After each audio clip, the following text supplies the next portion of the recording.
and welcome to the Academic Foxhole. I am your host, Trooper SJP, music history professor, banjo player, singer, composer, GM of tabletop games, all-around generic nerd of sorts. Maybe I'm not a generic nerd, maybe I'm a less generic nerd, I don't know. That's a thing to think about. Anyhow, I wanted to, here we are doing our continuing adventures of playing Dragon Age Origins, pardon me, Dragon Age Inquisition, that's what I meant. Oops, sorry. We've been playing for quite some time, we've been doing this for a while now, and we are many hours in. I think we're getting closer to the end. I don't know, we still have companion things to do, and areas of the world we still have to sort of, we have to explore. But we're doing it together, and while we do, we philosophize a little bit. So, where are we at? We're in the, I suppose, the second act of the game. After your old place is no longer a place you want to be, and you've moved from Haven to Skyhold. And we are now, we're just continuing on with our various shenanigans and attempts to help people. At the moment, we are dealing with the Western approach. That is, that's what we're doing. Oh, so that's what we're doing. But the last time we left, we just did a mission that was a story-based mission, and then we started walking to the war table as we normally do, and there were people hanging out. Oh, maybe they're not there anymore. Oh, interesting. I didn't, just so you know, I didn't go and deal with inventory or anything because I was afraid there'd be some sort of shenanigans at the war table. But it looks like that's not the case. So let's see what happens to us when we get in here.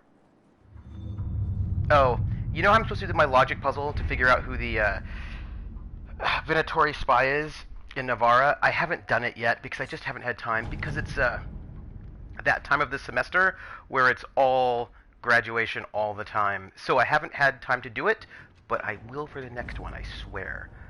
Let's see. Inquisitor. Who's speaking? Reese, Senior Enchanter.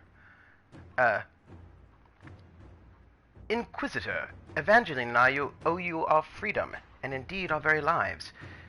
I'm greatly saddened to hear what happened at the Conclave.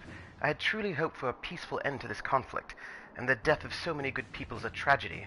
Our own investigation took us to renegade Templars, using a strange new red form of lyrium. I'm chagrined that they were powerful enough to subdue us, although your agents tell us that these red Templars serve as shock troops for the enemy, who has had both mages and Templars dancing to his tune. Evangeline and I need to recover from our wounds, and our presence at Skyhold will only cause tension with the rebel mages you brought into the Inquisition. Once we are healed, we would be honored to serve. Yours, Reese, Senior Enchanter, Aquatarians. There's a note below, presumably added by Cole. I asked you not to do this. I was upset until it saved them. This is good. Well, a little bit of saving people is not a bad thing. Speak with Minister Belice at party. Report ready. Inquisitor, I have had the time and place of Marquise's party. You must find a way to speak with Minister Belice privately about ratifying the Duparaket's return to nobility. It is the last step we need. She holds the success of this entire endeavor in her hands. Well, we'll have to do that because we care about Josephine. And then, go over to Ferelden for our assassination quest. The when is as crucial as the where and the how. Air. Wards received, a bunch of gold. So I think we did good there. That's good. By the way, I want you to know that it's super hot in my apartment. But there isn't really anything I can do about it, because if I open up windows, I will have lots of tree pollen, and that is not a thing that I'm excited about. Alright, so, Hey, Artie Snack! How are you? It is good to see you. How are you doing? I hope you're doing well. I've decided that I'm going to take off my shoes because I'm inside and I can do what I want. I do what I want. I take off my shoes. Artie Snack, I hope you're doing well. Oh, good. What is new and exciting where you're at? This is what I want to know. I'm also really sort of thinking about what the next... Right? This is what I'm thinking. No shoes. No shoes, all service. I was thinking about what indie game to play on the next Thursday stream. And I might do Goner, which is the game that won the Excellence in Audio IGF. But I also want to play more visual novels with you all, because that was really fun when we did One Night Stand. So I'm excited. I've got things going on. And I also was working on overlays so that I can run an RPG arena using Roll20. So these are all the things that I've been working on. But let's send our people to do some missions. Deploy Reese and Evangeline. Oh. Inquisitor. We have recovered from our wounds and are ready to serve the Inquisition as you see fit. Evangeline has friends among the Orlesian nobility who may listen to our cause, and I'm familiar with several caches used by the rebel mages. Or, if you prefer, we would be honored to join the Inquisition troops near Val Fermont and fight the forces of Corypheus as best we can. You started a fun MP game of Stellaris with a bunch of people late last night, so that was fun. Oh, that's awesome! I've not played Stellaris. What sort of game is it? What is its genre? What is it about? Let's see. So we can get a lot of gold with Josephine, materials from Liliana, or military strength near Val Fermont. Let's do that. All right. I think that's a good idea. Oh, yes. Oh, was it fun? Is it real time? Or is it turn-based? How does it work? Disaster in the Deep Roads, that's some, what do you call it? Add-on stuff, which we can do later. All that's completed. Available. Red Templars on the Storm Coast. Gather herbs, all that is fine. Completed. Gather coin. Investigate the Frostback Basin. Completed.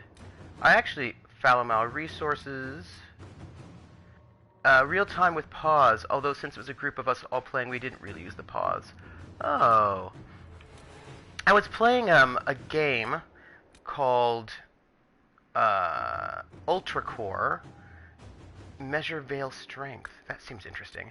And it's like a war game, right? A space war game where you build up troops and send them places and try to expand your empire.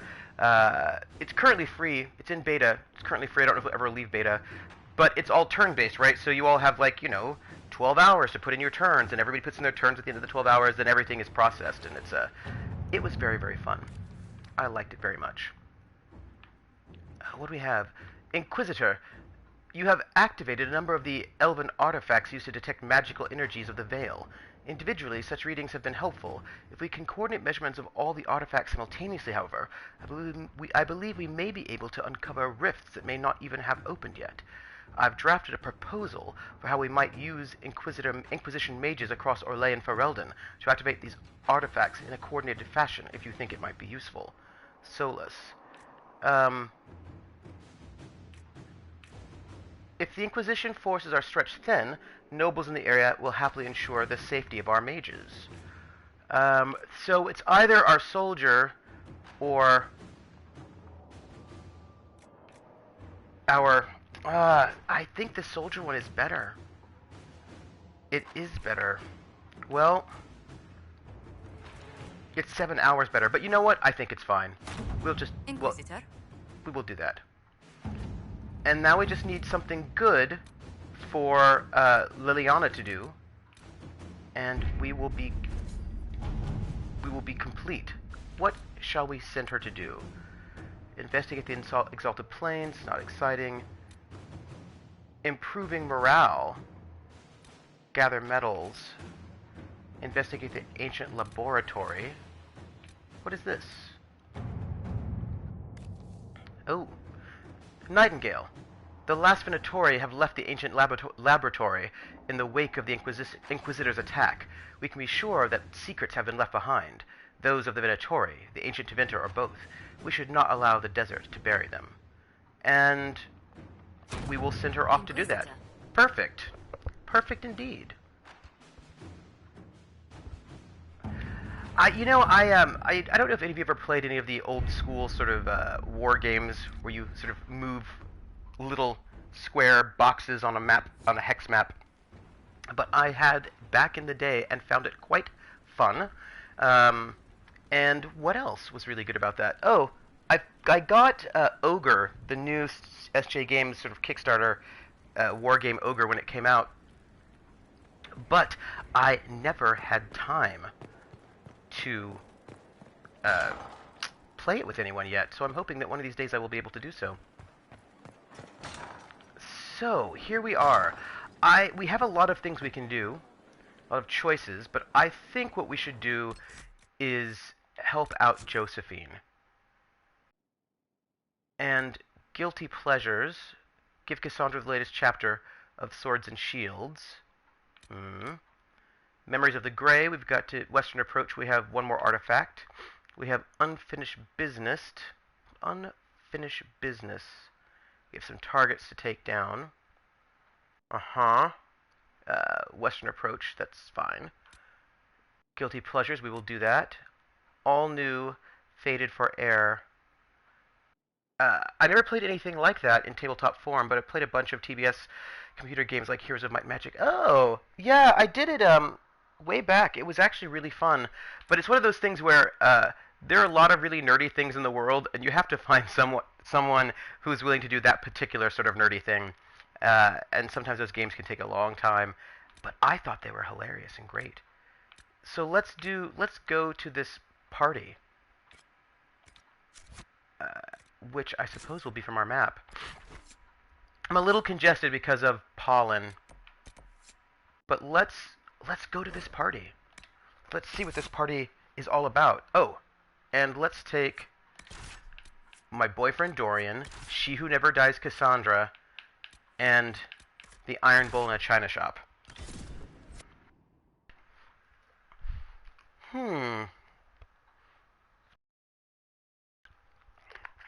I suppose turn-based is not as popular anymore, is it? I think it's really interesting the ways in which genres come in and out of popularity. So here's a thing you might find interesting. Just the other day, I was looking at my video game collection, and I was thinking, I should play something not on stream. I should play something I should play one of my old Xbox games, Xbox One, that I just don't have time for anymore. And I decided to play Splinter Cell Chaos Theory, and because I haven't played it in ages. And I just love the stealth genre. And there are not a lot of stealth games out there. I suppose Dishonored's the only one that's still around. Thank you for seeing me in private, Minister Belize. I chastise you for taking me from the party, Inquisitor, but the Marquis throws such dull affairs. It's hardly worth it. I assume you wish to discuss your petition to elevate these du Paraquets to a minor lordship. Tell me, why should I allow you to pollute the Orlesian nobility any further than it's already been muddled? Ooh, somebody is saucy. The du Paraquets were noble. To win a favor from me, you don't like the nobility? Let's say the du Paraquets were noble? We'll say that. The du Paraquets used to be noble. You'd be restoring an old house of Orlais. Restoring it far too late. What are the du Paraquets now? Traders? Farmers?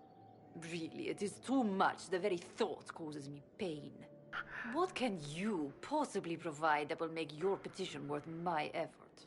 Encantador the Gamer, hello, how are you? Welcome to the Academic Foxhole. It's so exciting to have you here. The Green Lady, she does have eyes, but they're all hidden behind her mask, because Orlesians are really weird, what with the mask wearing. It's a kind of a strange thing. I don't, like, it's their culture, I'm not going to speak about their culture, but it is a little bit creepy. What will make your petition worth my effort. Valuable information, connection beyond Orlais, and the Inquisition army. The Inquisition army, I feel like, is a needlessly, it's either needlessly antagonistic or I'm not going to let her have my army. So either valuable information or connections beyond Orlais, and I know the Orlesians love information, so we will do that. Information. Unless you believe your sources better than agents of the Inquisition. Normally, I wouldn't trust your discretion. But the left hand of the Divine is working for you, is she not? Sister Leliana is a resourceful woman. I could certainly make use of her talents. Very well, Inquisitor. Should you fulfill this bargain, I shall raise the Duparaquets into lordship. See, that wasn't so difficult. That wasn't so difficult. Now the question becomes, of course, what do they want in return? I'm sure it will be something creepy and inappropriate. Hey, I was thinking about a song.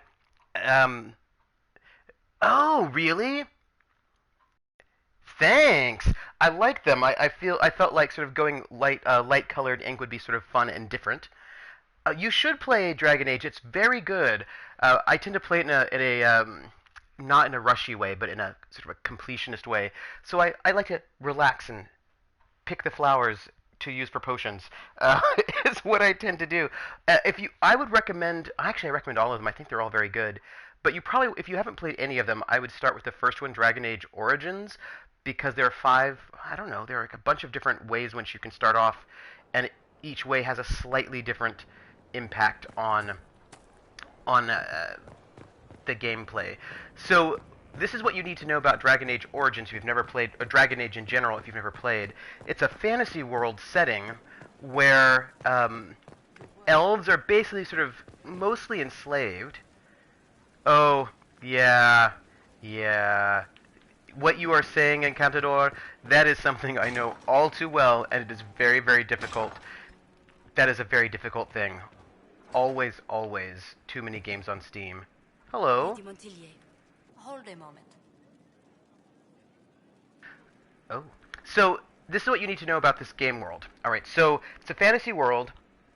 Elves are basically fairly mistreated, almost like they're sort of like they live in ghettos and they're treated fairly poorly in this world.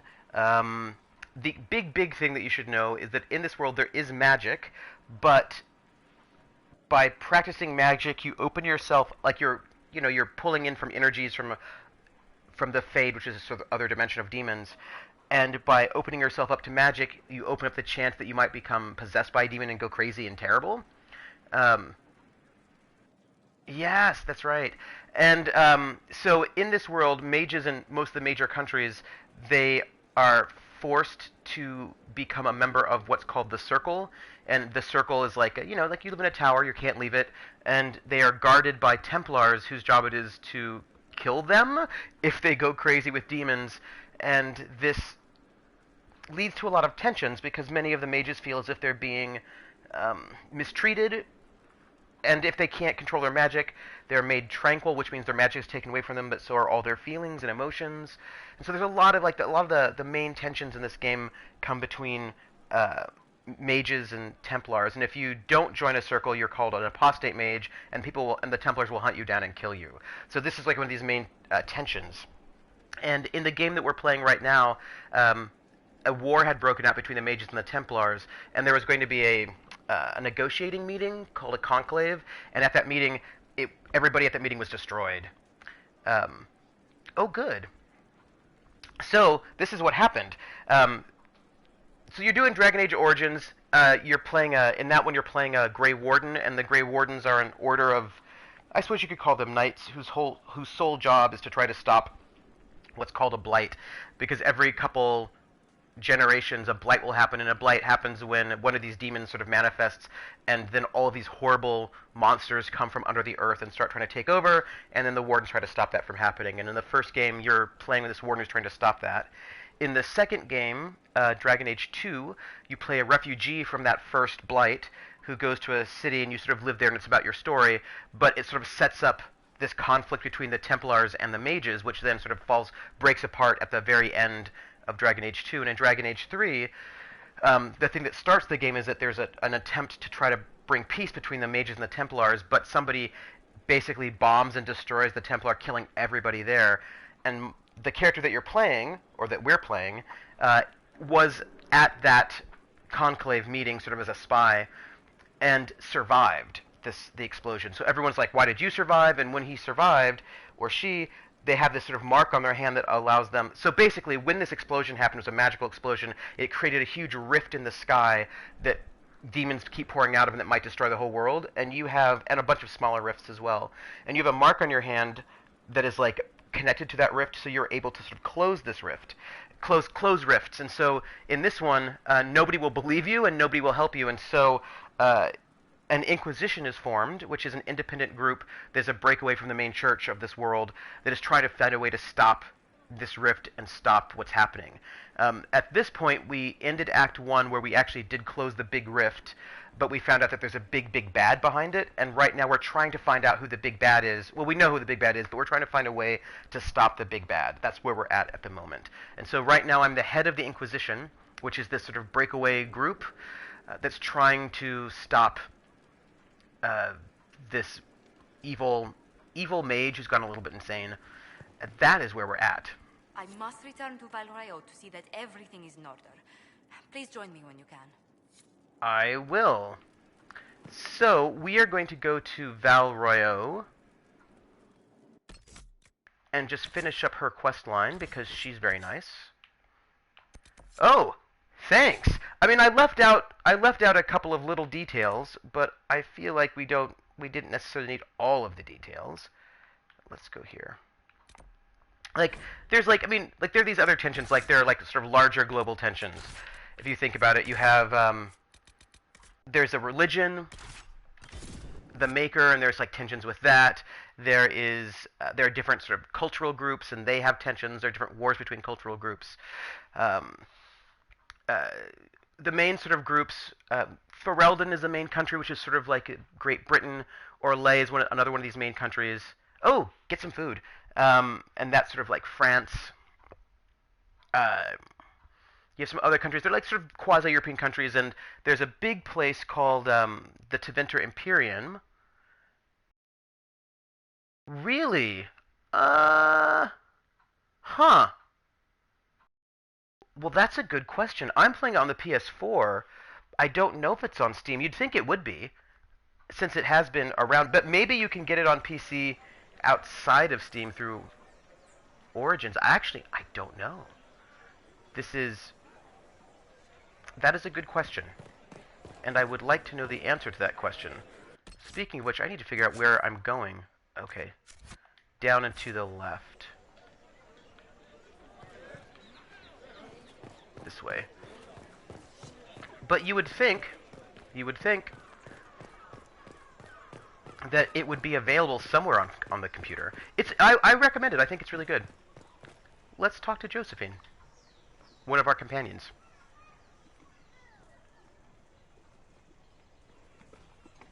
Yes. I received a letter from the House of Repose, Your Worship. They acknowledge their contract is null and void. There is no longer a price on my life. Oh, that's good. I'm glad you found it. I think it's fun. I think it's a fun game. Hey, Jer. Oh, Jer. I stayed up way far too late last night as well. It was really bad. You should not be going to bed when other people wake up. That's just, that's what I'm going to say. Glad you don't have to live your life looking over your shoulder anymore. I regret we were forced to deal with them. That you were endangered by my part in the game. Did I ever mention I used to be a bard? You were a singer. Bards entertain the Orlesian court. They sing, play music, make charming conversation, and spy. Many young nobles put on a mask and practice playing the game in such a fashion. Ooh. How did you come to it? What made you interested in becoming a bard? I was attending a university in Valroyo when I learned about bards. There was such an air of romance about them. Stories of secrets, trysts, and fascinating people.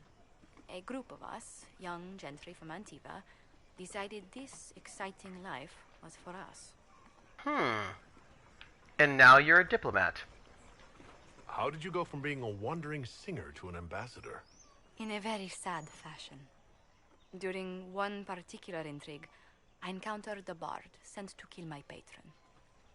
We fought. Or perhaps scrapped is the better word. Both of us terrified. We were at the top of a steep flight of stairs. The other bard threw a knife, and I pushed him away from me. You can imagine the result. It was self-defense.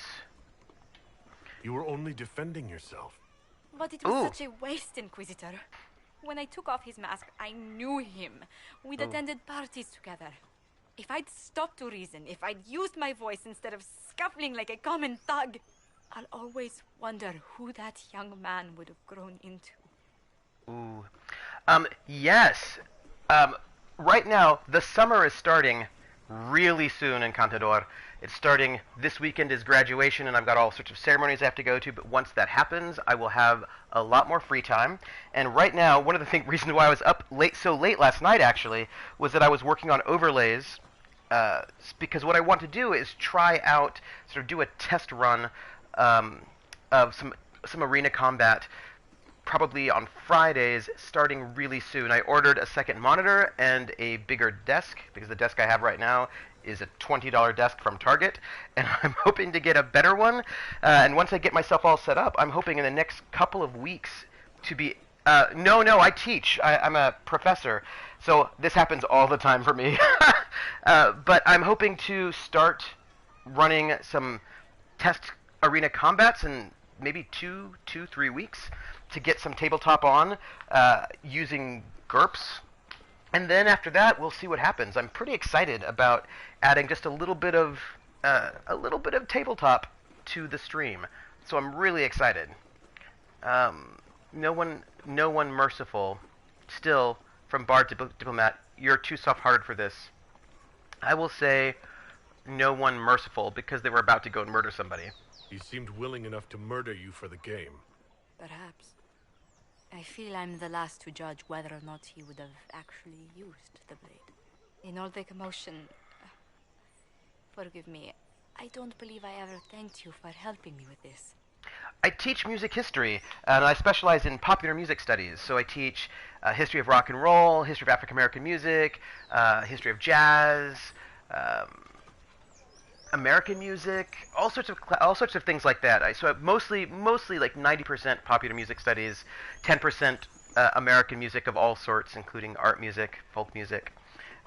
So yeah, long live rock and roll, exactly. And that is a fun class to teach. It is really neat to sort of go through the history of the United States through its music, and that's what I love doing. I think it's the best. You saved your family with it. You were rattled. The Inquisition needs you. You saved your family with it. Hold on to it. Don't lose sight of why you came here. I will never forget you helped save the House of Montilyet, Inquisitor. And should you ever visit Antiva, stories of the welcome we'll give you will be told for years. Ah. Look at that. See, my buddies... I like it when you sort of talk to your companions and good things happen. It's not exactly like the School of Rock, because it's mostly, I teach history, right? So, let's go back to where are we? We're going to the Western Approach, because that is where we have some things to take care of, I think. What is this? Alright, we're gonna show up over here.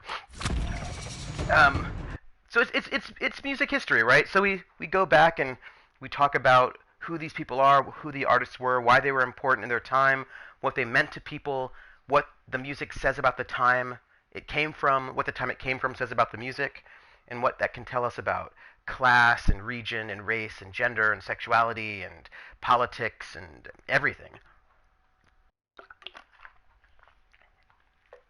No.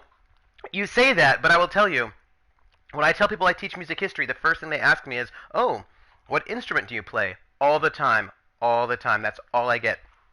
And I'm like, no, music history. They're like, yeah. what instrument do you play? And I say, I play the banjo, but that is not the point. That is not the point. That is my general lot in life. Everyone asks me what instrument I play. It's fine. It's fine. So we're going to deliver some supplies to a creepy dude in a red mask. Oh, there he is. It seems very unlikely that she could be nesting at this time of year. Ah, fellow researcher, how can I help you? Let's see. We have a manuscript. I found this manuscript on dragons in an ancient Tevinter laboratory. Will it help you? What remarkable diagrams. Are these chambers of the draconic heart?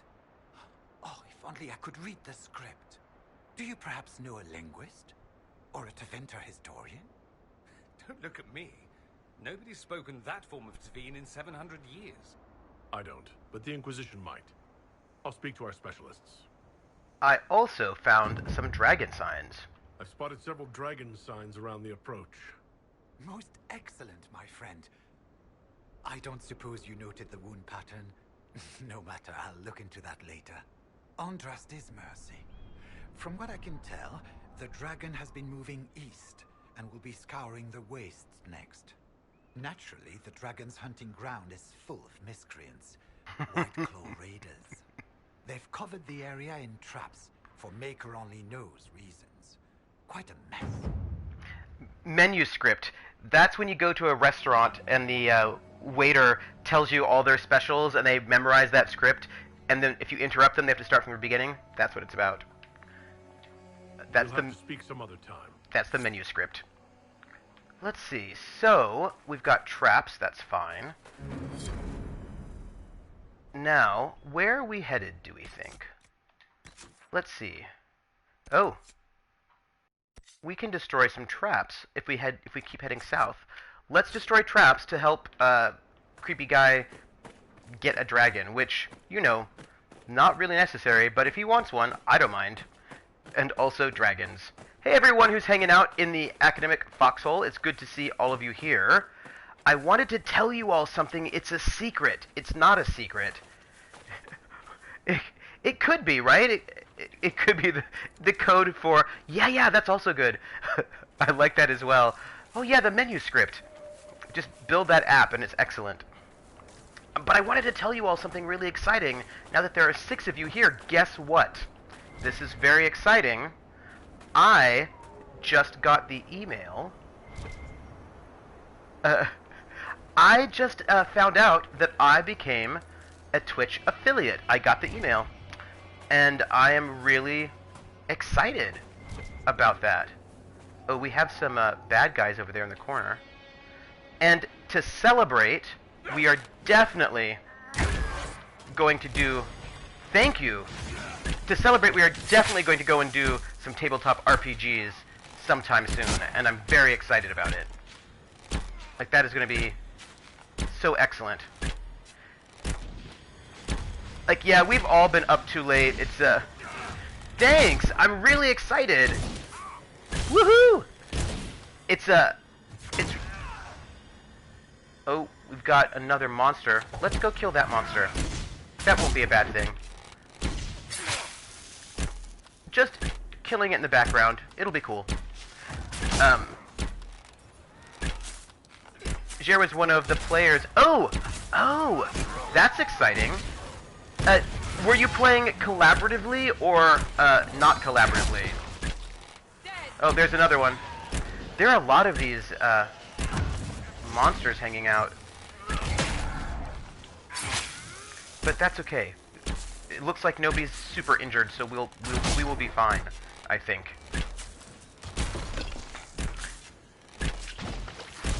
So were you who were you? Oh. So I take it you were a team against another team. Oh. I know. It was really bad. Here's the thing that, like, so one thing about this stream, in case you want to know, is we tend to get a little bit philosophical. It's just what we do. And one of the things I think about RPGs like this, where you have a little mini-map, and the little mini-map will sort of show whether or not they'll let you know if people show up. One of the things I think that is an effect of that mini-map is that they often have enemies, as red dots. Hey-yo to HUDs! Welcome, welcome, welcome. It is good to see you. I wanted you to know that I am a Twitch affiliate now. I got the affiliate call. I was knighted, I suppose. Oh yeah, so what I wanted to say was, so there you are, right? We don't actually have alignment exactly in the game. You just have more ways you behave a bit more. You can be more aggressive or less aggressive. Yeah, I think it's actually very interesting that they don't particularly rely on an alignment system, just forms of behavior. They'll have different kinds of responses that are made alliances they felt necessary. Oh, that's cool. See, this is really tricky. This is what I will tell you about this elf. So this elf is a spy, or originally was a spy, and I think what I would say is they're not evil. Maybe on the good to evil line, they're maybe neutral in the sense that they actually think it's probably okay to kill people if it's necessary. We're looking for traps right now, by the way. But on the other hand, they often think that murdering people is not the best way to get what you want. And if there's a better way to get what you want besides murdering people, then you do that instead. So I think maybe on the good evil axis neutral, and then on the we only need 3 more traps to get rid of, and then maybe on the law chaos, maybe chaotic. I don't know, I suppose you could say true neutral. I suppose that's not the best. It's not the best.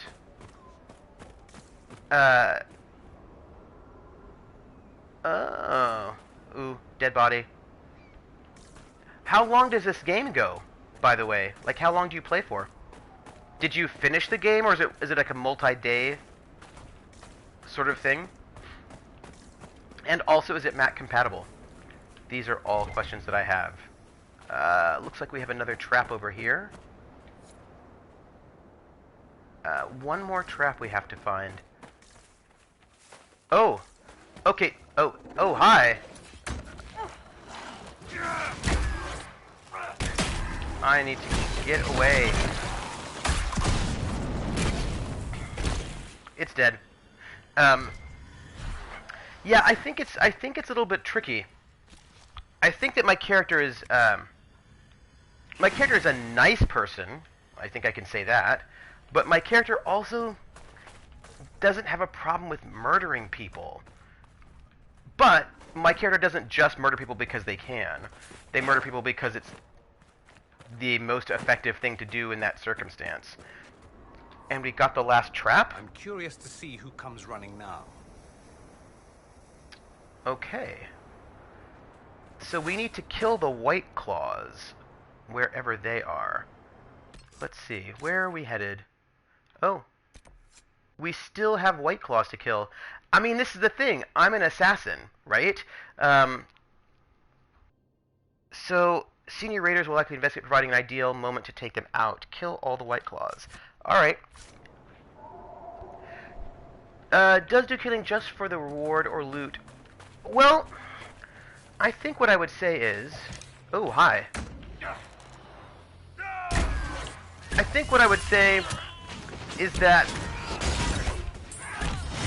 Ooh, there are a lot of people trying to kill us right now. That's exciting. Hold on. Let me do a little bit of it murderizing over here for just a little bit. So, my character is now a trained assassin, which means they are also killing for the money. But that's for clients, and I think they don't. I think they're fine being an assassin, actually. I think the idea of killing people for money, I think they imagine that this is like a thing that is done, and so there's nothing necessarily wrong with it. But I don't think they would just kill random people. Like, that doesn't seem to be who the character is at all. And there have been times when the character, me, the elf, has been confronted with bad guys who've done bad things. Like, really heinous bad things. But instead of killing them, I find that it seems to make a lot more sense for my character to make use of them. Right? So, there was a person who did some, like, pretty awful, awful things, actually. But instead of killing that person, my character imprisoned them and made them work. Right? Because they were an expert in magic and thought it would be better to use their knowledge of magic than to just kill them. So I think my character is very pragmatic that way. Right? In the sense that I don't think they're opposed to killing people in any way. And I think that they would do so... well, people for whom there's a professional interest in killing them. I don't think my character just kills people. Like, my character is... yeah. They're like, if you are a villain, that's fine. And if there's a contract on you in a world where assassination is a thing that is done, that's also fine. But if it is better... if you get more value out of not killing someone, then my character would also just not kill someone. I think is the way to do it. It seems very unlikely that she could be nesting at this time of year. Ah, fellow researcher, how What am I can doing? help you? Hi, the raiders are dead. The raiders are no longer in the way. I'm also making weird I'll gestures. make note of the appropriate spots in the wastes for you to place lures. I must locate my supplies to create the bait. Then we can proceed. Okay. We'll have to speak some other time. I don't know why I'm being weird on this right now. Let me jump. There we go. What was that? Oh, my fellow researcher. What can I do for you? I have to go. We'll have to speak some other time. So, this is the thing that I was thinking about, sort of based on something that Encantador said. One of the things what is this? Clear out bandits. Well, let's go and, since we're on our way there, let's clear out some bandits before we head up north. What I was going to say is, something I think is interesting about games that have these mini-maps like this one does, is that you can see little figures on the map as you approach them, and if they're little red dots, you know they're enemies, and then you just murder them. You don't talk to them, you don't say hello, you don't wait for them to attack you first, you just straight up murder them. And I suppose it's fine because they've got little red dots, but it does make you seem like a sociopath. Do you know what I mean? Like, where you just are... like, they're just wandering around in the desert, and then you just start shooting them with arrows. And it's a little bit weird because... This is a dry heat. No good at all. Like, do I really trust... do I really trust... ooh, hello. Oh, you've started 2 wars already?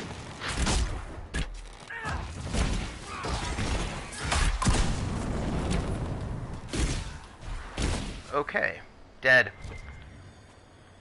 We have some loot to pick up, though. There it is. Kill red dots! No red dots! If you are a red dot, beware! And there's just something a little... you know... like, I get that it's shorthand and all for everyone, but, there's just something a little skeptical making about the ways in which we're being trained to just murder people without any provocation besides the fact that there are red dots on the map. Now, I've not yet played Spec Ops: The Line. I hear it's really, really good and really sort of thinks about those issues, and so I'm really excited about it. I do have it for the Xbox 360. And so I do plan on playing it at some point in time because I'm really curious to see how they deal with sort of the issue of violence, and I've heard really good things about the game. So that I'm excited about. And oh look, it's a red dot, a person just standing around, minding their own business, and here I am about to murder them. A bunch of them actually, as it turns out. Well, if it was that one civilization that hated everyone, I think most of us are at war with them. Oh. What is this? Whatever it is, it looks really large. Oh, hi. What are you? And why are you so dangerous? And why do you ram people?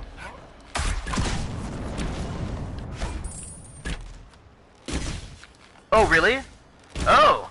If it's short, that means I can play it one afternoon. That'll be a really nice thing, I think, for me to do on break. So, thank you for letting me know that it was 7 hours. That's great. I will definitely play it. I'm excited for it. Did you, by the way, Encantador, did you like it? Was it fun? Did you enjoy it? That is a question I have for you. By the way, I just want to tell you all something since I am suffering from allergies, based on, you know, pollen, tree pollen, in ways that I don't like. I'm not enjoying all the tree pollen. But because of all the tree pollen madness and the allergies that I've been having right now, I've been working through. Hello, everyone. I've been working through a song in my brain. You know the song "Sound of Silence" by Simon and Garfunkel? I was thinking something like, "Hello, pollen, my old friend. You've come to make me sneeze again." And with something like, I don't have it yet, like the rest of it, something, and then you make my eyes water and I'm sneezing. And something like, at first I'm hot and then I'm freezing. But something like this, but like I don't have it down yet. I don't have the fake lyrics yet. But something about, you know, allergies. The point being that I was very excited by that opening line, "Hello, pollen, my old friend." And, oh, that is so wonderful. That is great. It's a beautiful song, right? I mean, it's such a gorgeous song. And did you know, here's some, we're going to head, by the way, all the way over here. So we're going to just jump over here is what we're going to do. Because I think we can do that. We can just fast travel. So here's some music history excitement for you. The Sound of Silence was recorded by Simon and Garfunkel on this album, and I think they actually broke up, and they were like not even in the country. They were not hanging out or with each other in any way. It was not because it didn't really do well, and they were just sort of out of the country, not together, doing different things. And while they were away, somebody, without their permission, like a sound engineer or producer, got their album and remixed it, adding drums, because it was like a full-on folk tune with just voices and acoustic guitar. But somebody then who was I see. But one of these producers noticed, because of the birds and some of the sort of the folk rock, that folk rock was becoming a thing, took the album, including that song, remixed it, adding in electric jangly guitar and drums and electric bass, and then released the single, without asking them, by the way, in this new remixed form, and that single is the one that became this massive, massive, huge hit. And once it became this huge, huge hit, they were like, oh, we should probably get back together and keep doing this. And that's what happened. That is how the Sound of Silence and that we know of came to be, which I always thought was sort of really amazing.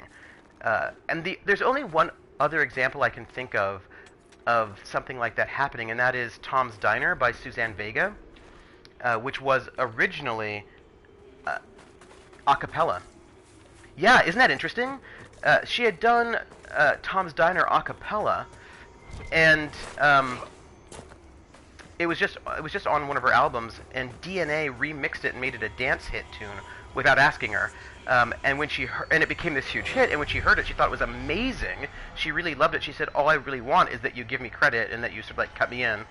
And so they did, and that's how we got the Tom's Diner that we know as well. So that is all very exciting. Okay. Right now we're looking through this creepy skull thing to find old ancient shards because we can use them to open up these doors in a temple. Oh, there's one. And I imagine there's probably one more around here somewhere. Oh, there it is. Okay.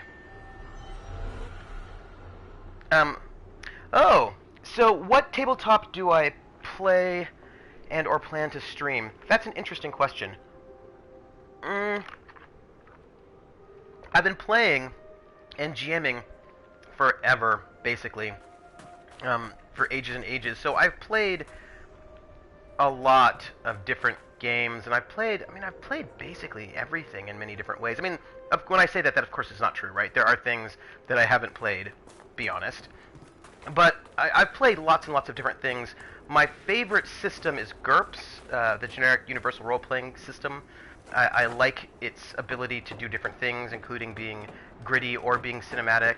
I love the fact that it's not class or level based. I love that it's a system with a bell curve probability. I love bell curve probability bell curves. It's like my favorite ever. I like having a sense of what your characters can do and having a good sense of how successful you'll be or not, more or less.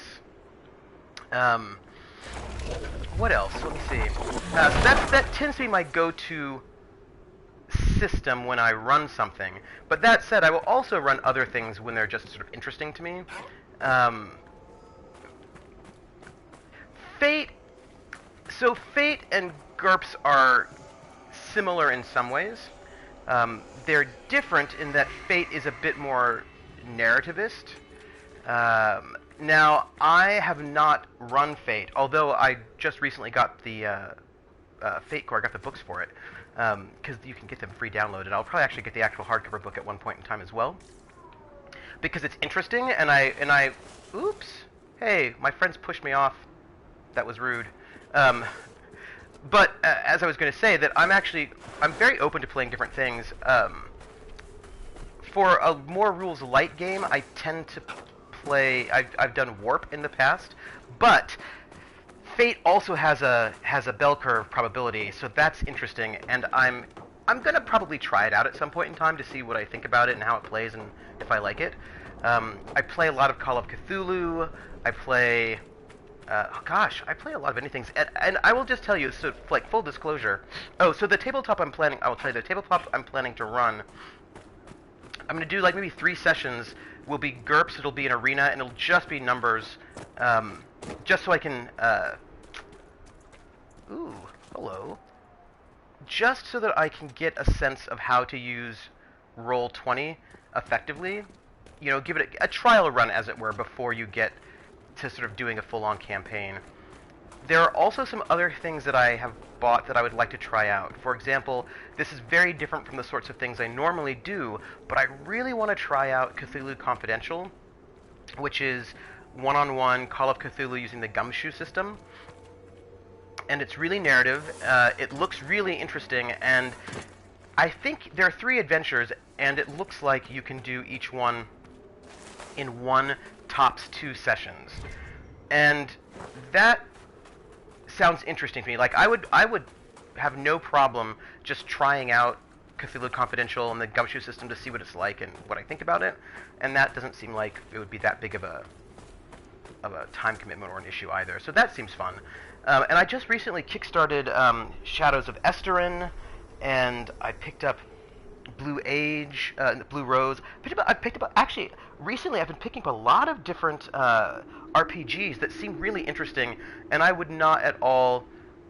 I would be interested in trying some of them out for short campaigns to see what they're like, but I would eventually like to get into a sort of do something longer term. So, Encantador, just to let you know, over there, that green thing that you see, that sort of sickly green thing in the distance, that is one of these rifts that opens up and like spawns all these demons. And right now, we're about to go in there and close it.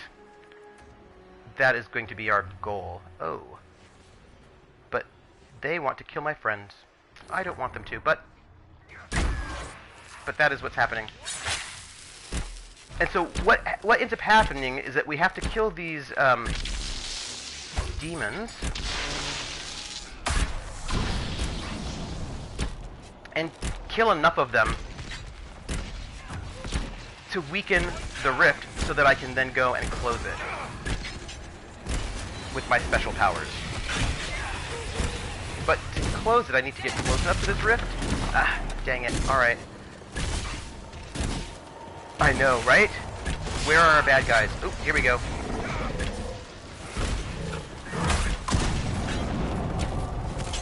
Oh, demons everywhere. Hold on. I'm gonna disrupt this rift.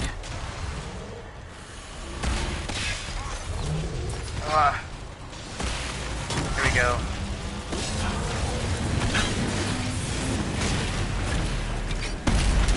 Okay, the rift is almost done. And I think we can close it now.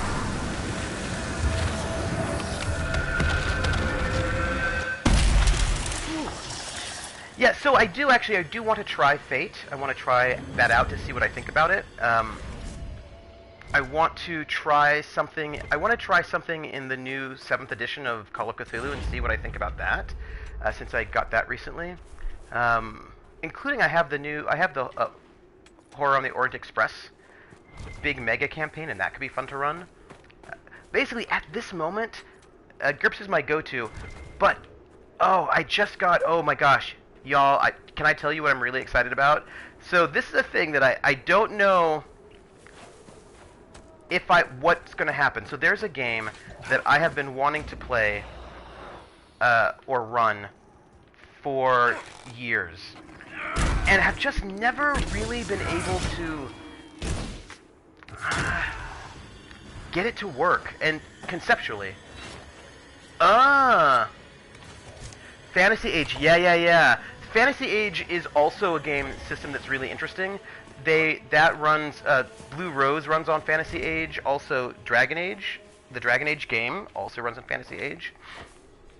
And those are all, but another game that runs on the Fantasy Age system is, no, I'm lying. That does not run on the Fantasy Age system, even though it is interesting. But, so Blue Rose and Dragon Age are all Fantasy Age system things, and that seems like a really interesting system that also could be neat. Numenera seems like it could be really good. What else? Oh, yeah! I lost my mind. What was I going to tell you?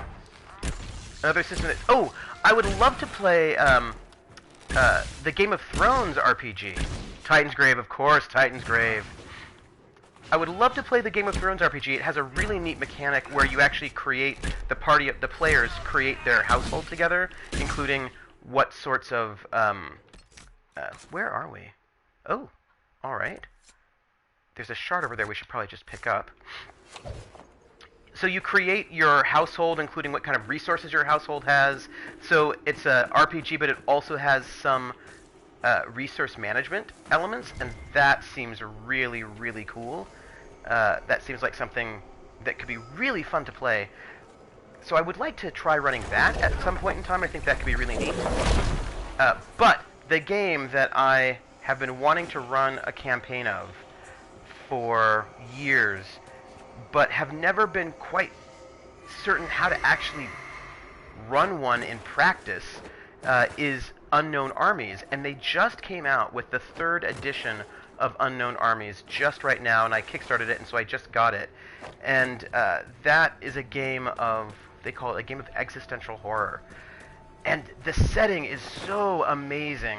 I just feel like it's a lot of backstory, but apparently I haven't read the new edition yet because I just got it. Apparently there are a lot of tips on how to actually run it as a campaign. So, let me tell you the setup for Unknown Armies. It's really cool. In Unknown Armies, there is something called the Celestial Chorus? Oh, the Gates of Thoth. Interesting. No good. We'll have to find another way. Huh. Okay. Well, if we can't get in that way, we will find a way in.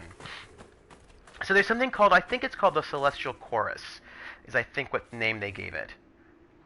Oh, I think I would love Archmagica as well.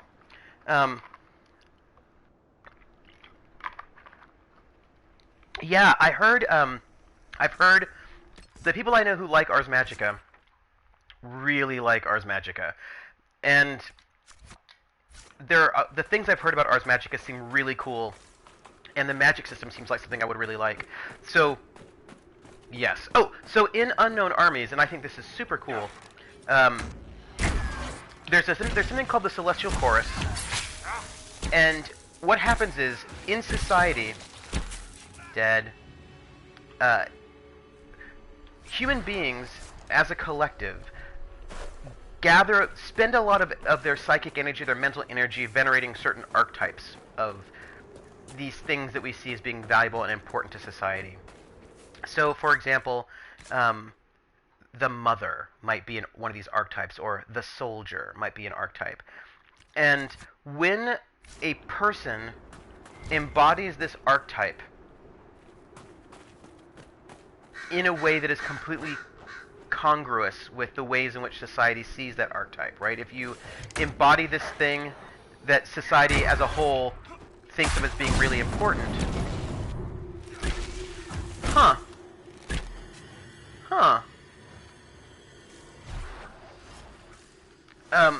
So since society, since people, civilization, humanity spends all this time sort of obsessing with these particular kinds of archetypes and giving them all this energy, this sort of potent energy, if you embody that, then you basically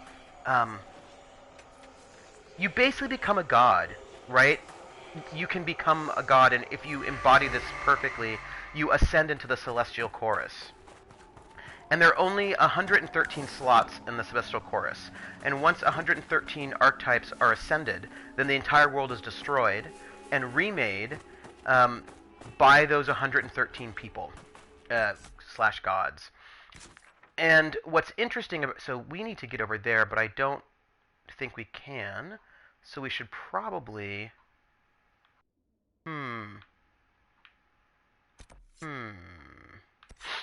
Well, let's see. I suppose we can try going up that way and seeing if... Because I don't think we can travel in here because of the terrible badness. So let's try heading up north, and if not, I think we have to go to our war map. Anyway, so then society is remade based on those 113 people who've ascended to godhood, as it were. So what's interesting about the game, though, also the magic system is amazing, which I won't tell you about just yet. This is like the god system, the avatar system. So, give me a second to start my attacks. So anyway, when society first begins, you get these sort of basic things like the mother, the soldier, whatever, right? These sort of basic and typical archetypes.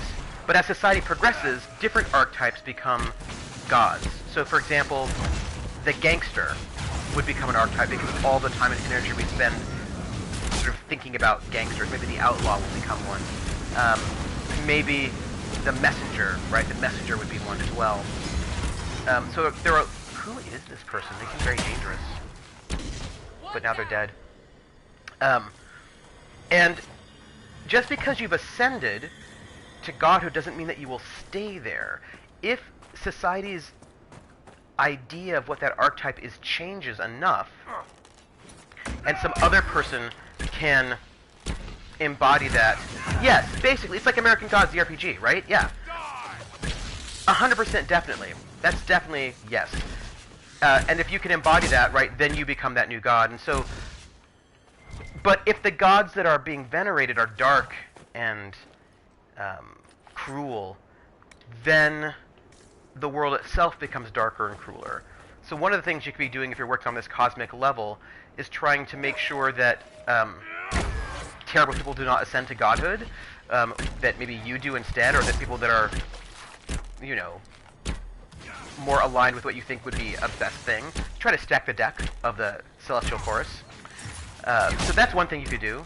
But the magic system is so cool. In the magic system, it's about gathering energy. So basically, the only way to become a magician is to basically be unhinged, right? So that basically your connection to reality is so questionable that you can then start bending reality, and you gain energy in various different ways depending on what kind of magician you are. There we go. And it's never good, right? It's becoming a magic user is never actually a good thing. It usually involves badness for you. I mean, like an example would be dipsomancers. Oh, actually, the flesh workers, people who harm themselves in order to gain magical charges, which they can then use to warp other people's flesh, right? So they feel like truth, capital T, truth, is in the mortification of the body, and so by injuring themselves, they get power. And if they ever go to the doctor, they lose their power, and they have to regain it again. There are people who gain their power by being drunk.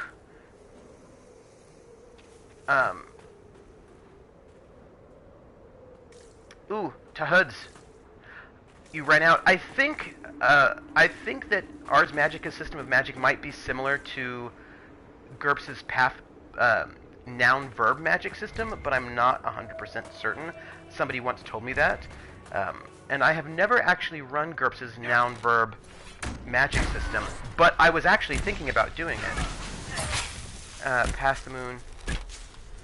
Yeah, it's a sort of like a GURPS has a couple of different magic systems, including a sort of a flexible magic system like that.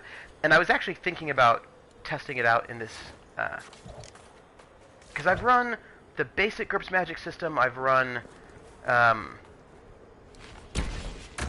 GURPS's some of the different flexible magic systems, including one that was based off of Castle of Falkenstein, and I do like that. So with the flexible magic system, what happens is there are nouns and verbs, and each noun and verb is basically a skill. So, for example, destroy is a verb that you might learn. These are magical words, of course, right? They're not just regular words; they're magical words. So, destroy might be one. Let me save. Hold on. So, destroy could be a magical word. Strengthen could be a magical verb. Transform a magical verb, right? And then you'll get nouns like fire. Create is a verb. Fire. What else? Wood, plant, metal, body. Right? There are all these different kinds of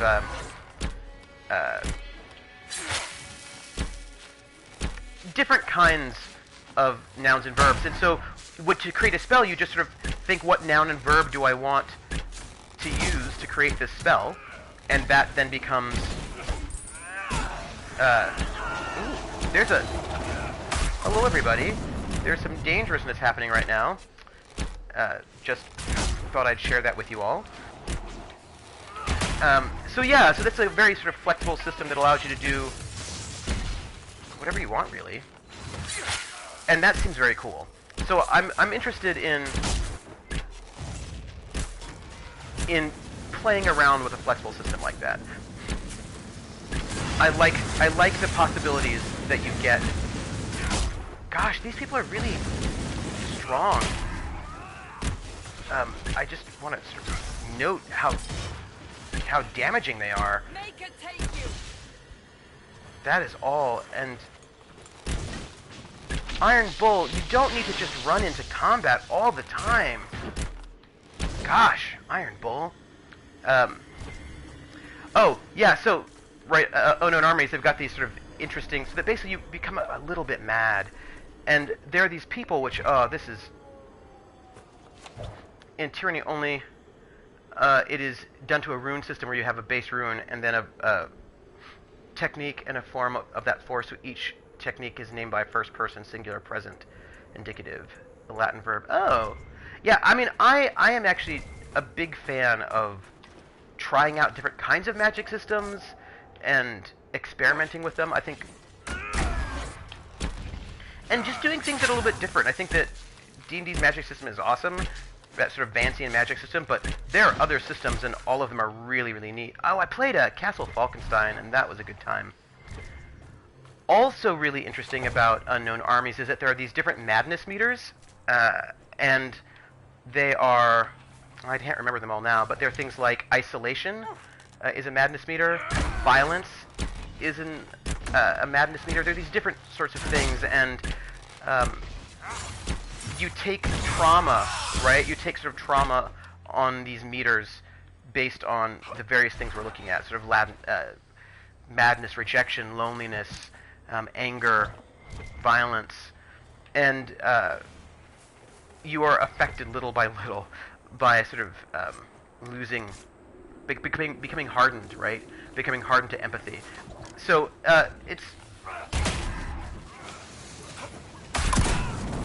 So I would just say, side note, very, like, there are a lot of, basically what I want to say is, and also, gosh, there are new games coming out. I feel like I should try Numenera. I mean, I own it. I feel like I should try it at some point in time. And I kickstarted this new game by Monty Cook, which was supposed to be out already, but is not out, as is the case with all Kickstarters, in a way that doesn't really bother me. It's fine. But that one seems like it could be very cool as well. So there are just so many good RPGs out there, or really interesting RPGs that are trying new and different things. And of course I also kickstarted Bluebeard's Bride, and I'm really excited for that to come out. So I suppose what I'm saying is there's a lot of really interesting stuff out, and I'd be really excited just to run some shorter campaigns of some of them, to get a feel of what these different systems are like and how they play and how they sort of work differently. And then, before settling down into a slightly longer campaign. Although, what's exciting about this summer is that I feel like in the summer I have more time, so I could theoretically do both. But I also, if you do, here's the thing about doing some short campaigns. If you do short campaigns, and magic is not something you throw around for the fun.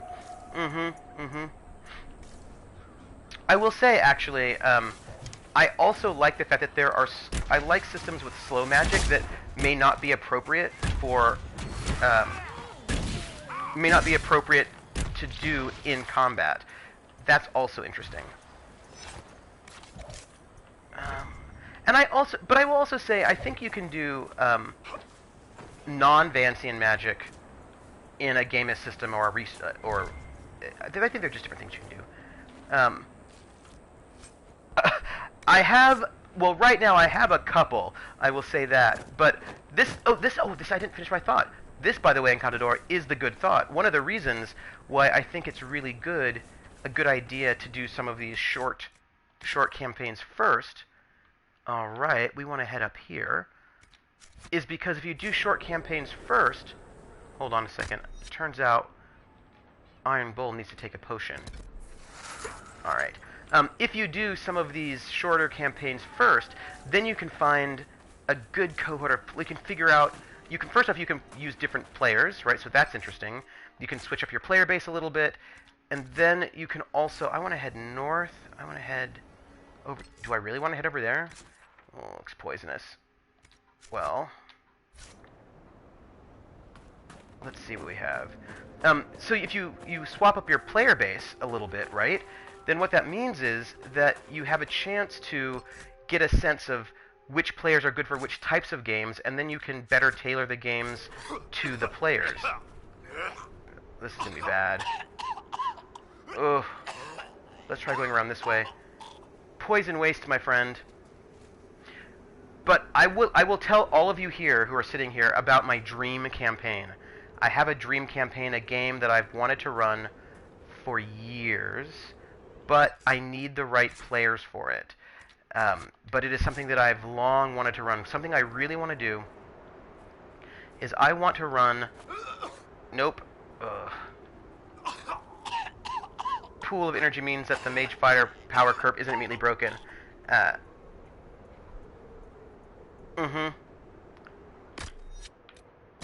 Let's do that.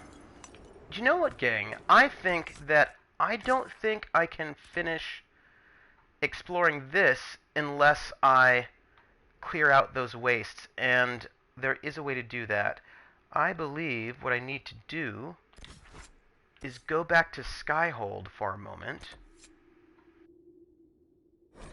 I think there's a thing on the war table that will help us do that. Yeah. Oh, right. So the game that I always wanted to run, the one that I'm really excited about, that I've been sort of like pondering and running about in my brain for years, is uh, is a French Resistance World War II game where people are in occupied Paris and they're members of the French Resistance, and it's like a lot of espionage, stealth, some combat, but you gotta be careful about it. And in an ideal world, like in my dream way of doing it, sort of modeled on some really amazing TV shows that I watched way back in the day. In my dream world, there would be a combination of group sessions and solo sessions.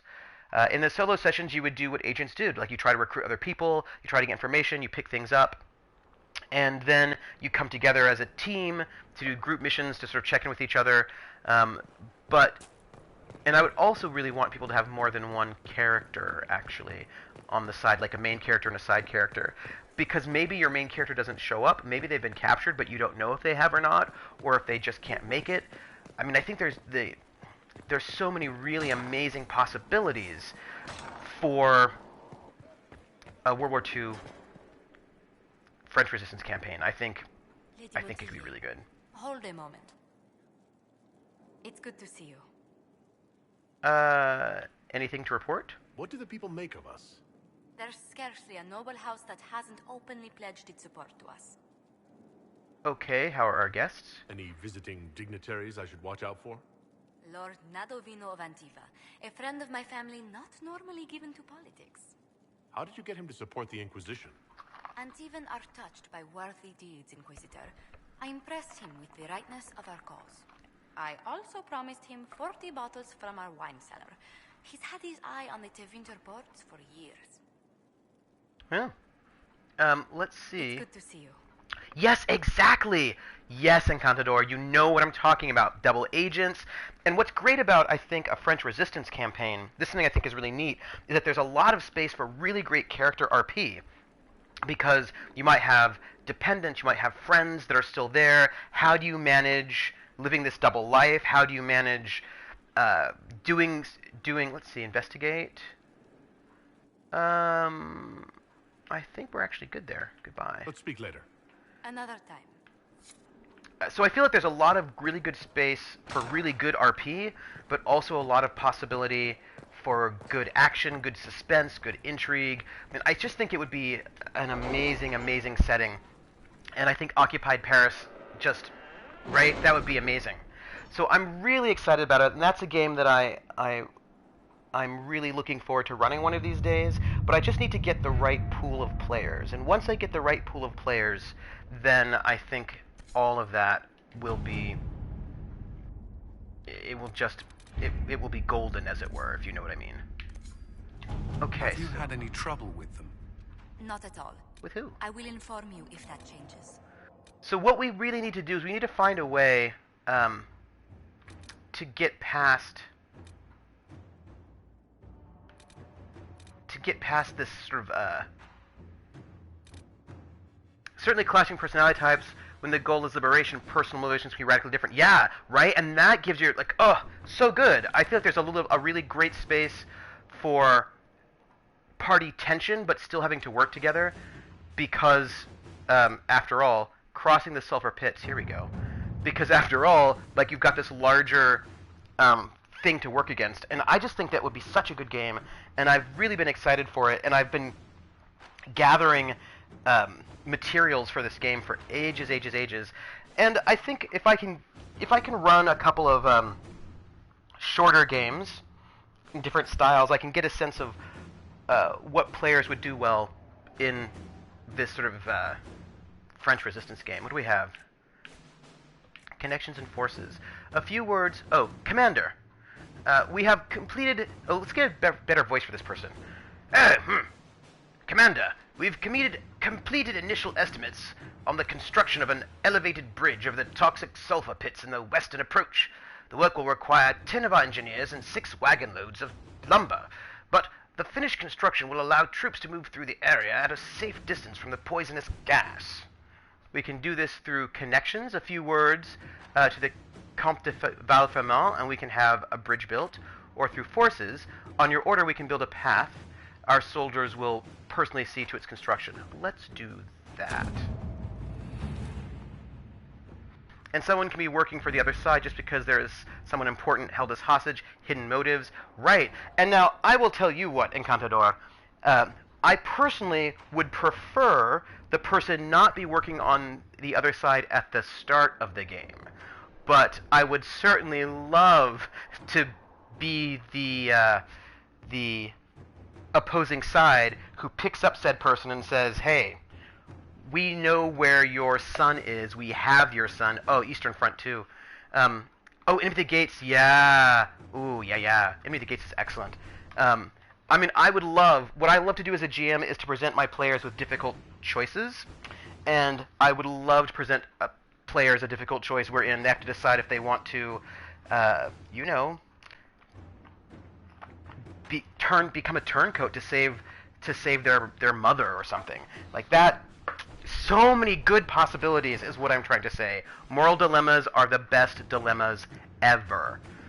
Cullen says, Inquisitor, reports from Griffin Wing Outpost says that construction of a safe path through the western approach's largest sulfur pit is complete.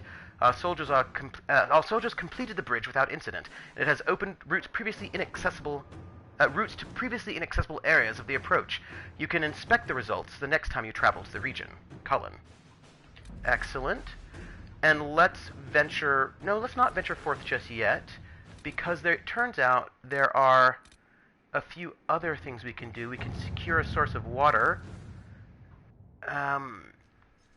Griffin Wing Outpost. Oh, okay, that's good. Griffin Wing Outpost has some access to water, but not enough to sustain the number of people there for a significant amount of time. The situation is not desperate, but if we are to maintain a presence in the western approach, the outpost will require access to fresh water. We should locate a reliable source as soon as possible. This should be a high priority. A group of soldiers can be sent to locate and secure a water source for the outpost. Yes, you should go and do that. Inquisitor. Excellent. All right, now we should go back to the western approach, because I think we can now pass by that big, noxious, terrible place. No, I love moral dilemmas in my RPGs, and I love... there's such goodness. And so I really want a good group of players, ideally 4, maybe 5, who will really embrace the difficulty of that space, right? Sort of the real, really, let's save. Really sort of just bite into that. And so I think what I really want to do is I'm currently on Eastern Front, almost, oh wow, 3 a.m. Oh wow, it was, thank you for being here, Encantador, and thank you for being here at 3 a.m. That is really amazing. It is much appreciated that you are here, and welcome to being one of our battle buddies. And if you haven't followed, please do, so that you can be one of our battle buddies and hang out with us. I will be streaming next Thursday at 6 Eastern Time, so same time I started this time, and I'll be doing some kind of indie game. But go on missions for combat, espionage, come back to the safe house. Yes, exactly. I feel like it's so good. Have a good night, Encantador. You are excellent. I'm so excited. We're going to the quest map is where we're headed. We're heading back to the western approach, pardon me. And we want to go... We've done some operations. I think we should head here. Yeah, I think there's a... Ooh, let's get our party together. Yeah, I just think a World War II resistance campaign has got... Oh! I don't think it was a question. I was just saying, if you haven't followed, please do. And also, I'm glad that you're here. And next Thursday, around the same time, I'll be streaming an indie game. And sometime in the next couple of weeks, I'm waiting on my second monitor and desk. I will be streaming tabletop on Friday, this day, but not today. You know what I mean, in a week or so. But have a good evening, Encantador, and sleep well. So nice. Everybody's so great. I like when there are great people running around. Also, I can imagine. See you later. Have a sleep well. Nothing to report, sir.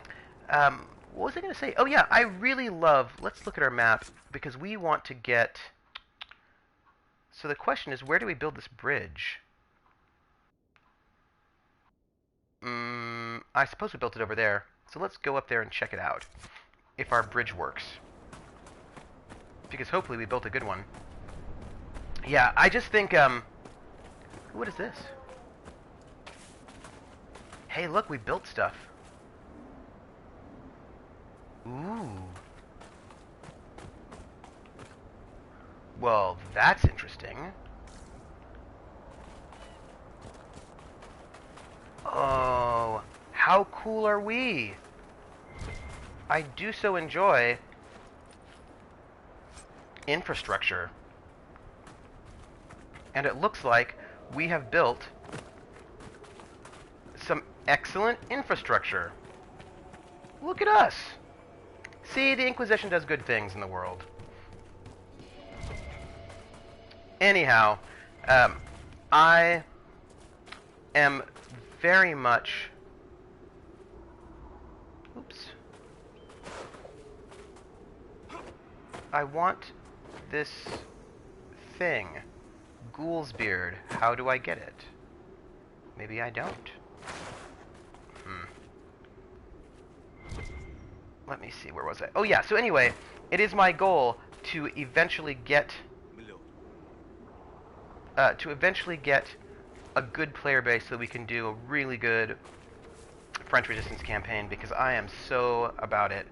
I'm so excited for it. Oop.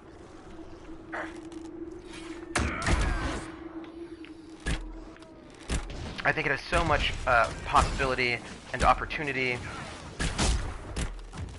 And I just think it'd be so good. And like, I think it has all the elements. I'm really excited about it. But I've got to get the right players first. Because I think what would make that particular campaign sing are good RPers who are also, I mean, I'll tell you what you really need. For that French Resistance campaign to work well, you need players who can self-start, if you know what I mean, in the sense that one of the things about being in the Resistance is that sometimes you need to take your own initiative. You need to decide, you know what, I think, all right, so there's a question mark, and we're going to head for it. Almost due north. Who can decide that they want to recruit people, that they want to sort of take actions. I really want really good proactive players who can do that, and people who will like really lean into the RP. Ugh. This place does not look all that healthy.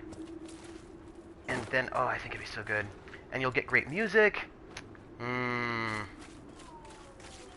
Yeah. So I would like it to be something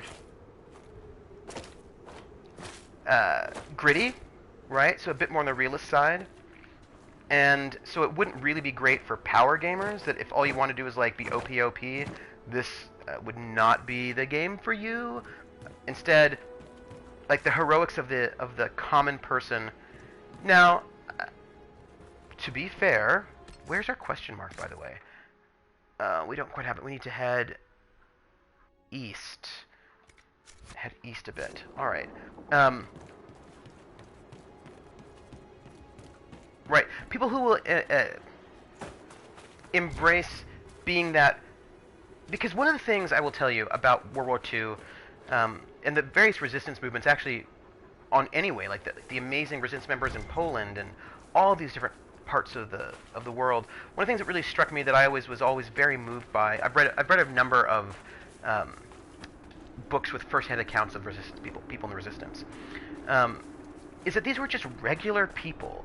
They were average, everyday people. They didn't seem like, you know, over-the-top, overpowered, massive heroes in some kind of a way. But but they were heroes, right? Things were bad. They decided, right, that something needed to be done, so they stood up and they did it. And I really love the idea of creating someone who is a regular person. And of course, regular could be a lot of different things, right? It could be somebody who's an amateur boxer. It could be to hoods. I do not wait. Lips not tone ik probieren aan. Oh, I do. Is that Hebrew? To hoods, translate for me.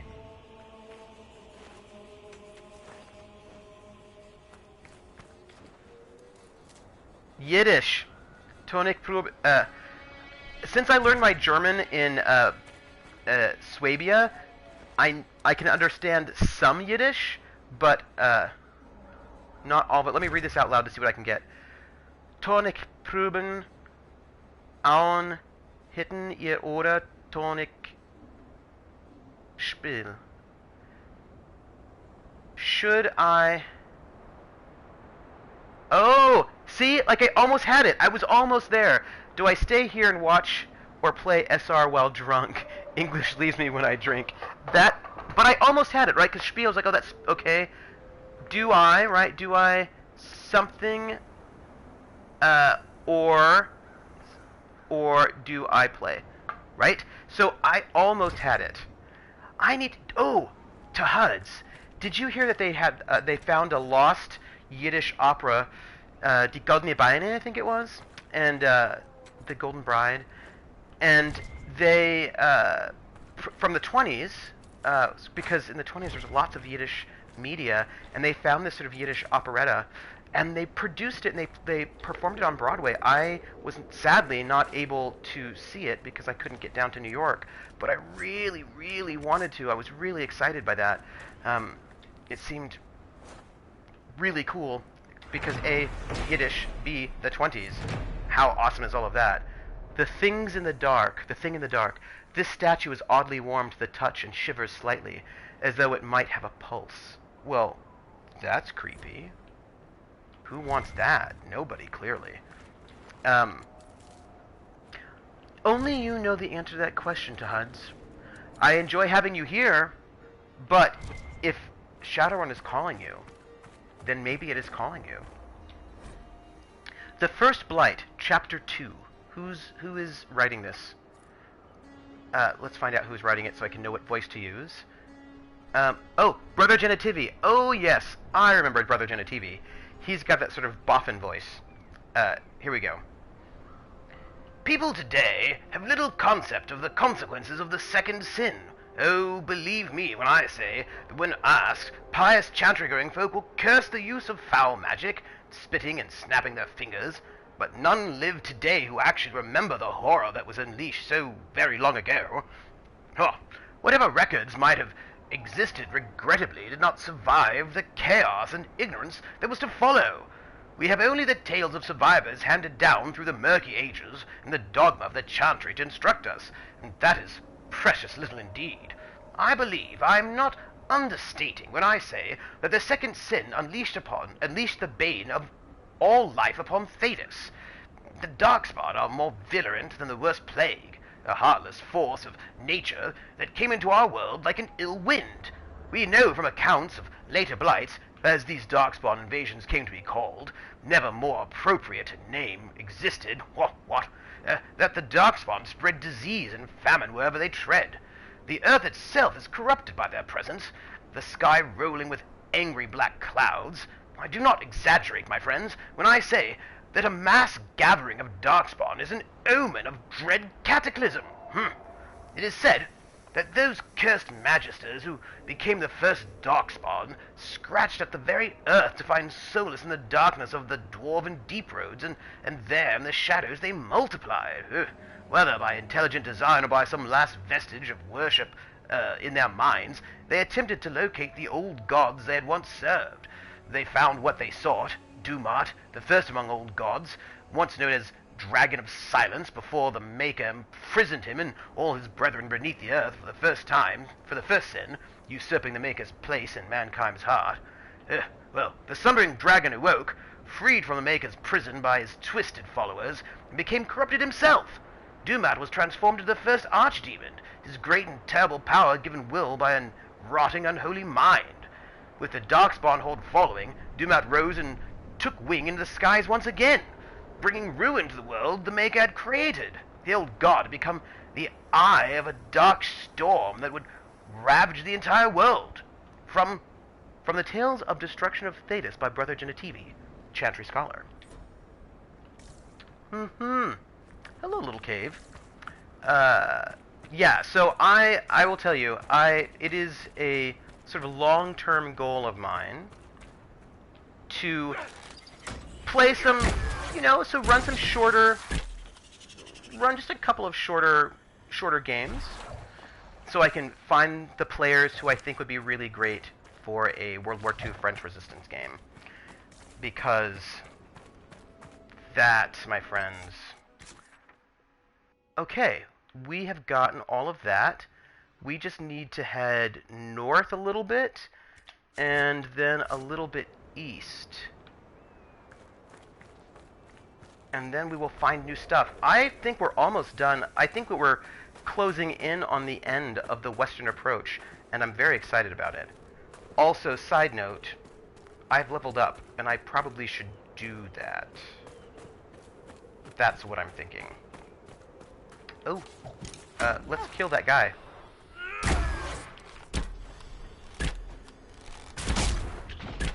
And he's dead. Let's level up. Why can't I save? Probably for no reason. Character record. So, how are you all right now, anyway? Okay, I'm an assassin. Let's do it. What can I do? Damage bonus +2 for each 10% missing health. Not bad. If I ever need a test subject... Well, I will tell you, I will certainly need test subjects for the arena game, the arena combat sessions, where we will just be running around doing some combat. I'm thinking 3 sessions, one unarmed, 1 melee, and then 1 session that includes some range stuff. And I just want to get like 4 players together, starting once I get my... I ordered a monitor. What is this? Hold on. Hidden Blades. They'll swear they leapt from the shadows like a thrown blade. Number of hits, 3. 100% weapon damage. Cooldown time. Huh. Well, that could be interesting. What is this here? Knockout bomb. Oh. Throat cutter. What does this do? I was never here. Huh. Going back and forth into stealth, not bad. Well, let's see. I feel like I have a lot of, what's the word? Abilities already on lock. So I don't know if I really have space for another one, but we're going to do it. We're going to just take this ability. We'll apply, and we will map it to the battle map. And we will put it... let's put it here. And let's see what it's like. And let's save. And done. Okay, so the point is, yes indeed, I am going to need 4 players for some arena combat. And I imagine it also being a bit of an introduction to the GURP system if people don't know it. Just like how GURPS works. It's tabletop. Oh, great! And it will also the thing is, I've not ever done an overlay, and so I'm gonna need, like, I need 4 people so I can sort of work out how to do all of that. You know what I mean. Like, I just think it's gonna be a little bit of a, it'll be an important space for me to figure out how some of this stuff works so that I can then actually do, you know, a better thing. I'm not being articulate, sorry. I wonder if this is good. We just killed those things so bad. Did you see that? That was brutal. Yeah, so I'm really looking forward to doing it, and I want to do it in the next couple of weeks so that I can then actually just start, oh, I didn't, you know, I'm distracted by killing things. One of the things I wanted to say was that I actually do imagine it as being also a way to sort of teach people new to GURPS how GURPS runs. So, like, you can be a complete noob to the whole system and just learn it. Gates of Andorol. Engraved on this gate are symbols of Andorol, old god of slavery.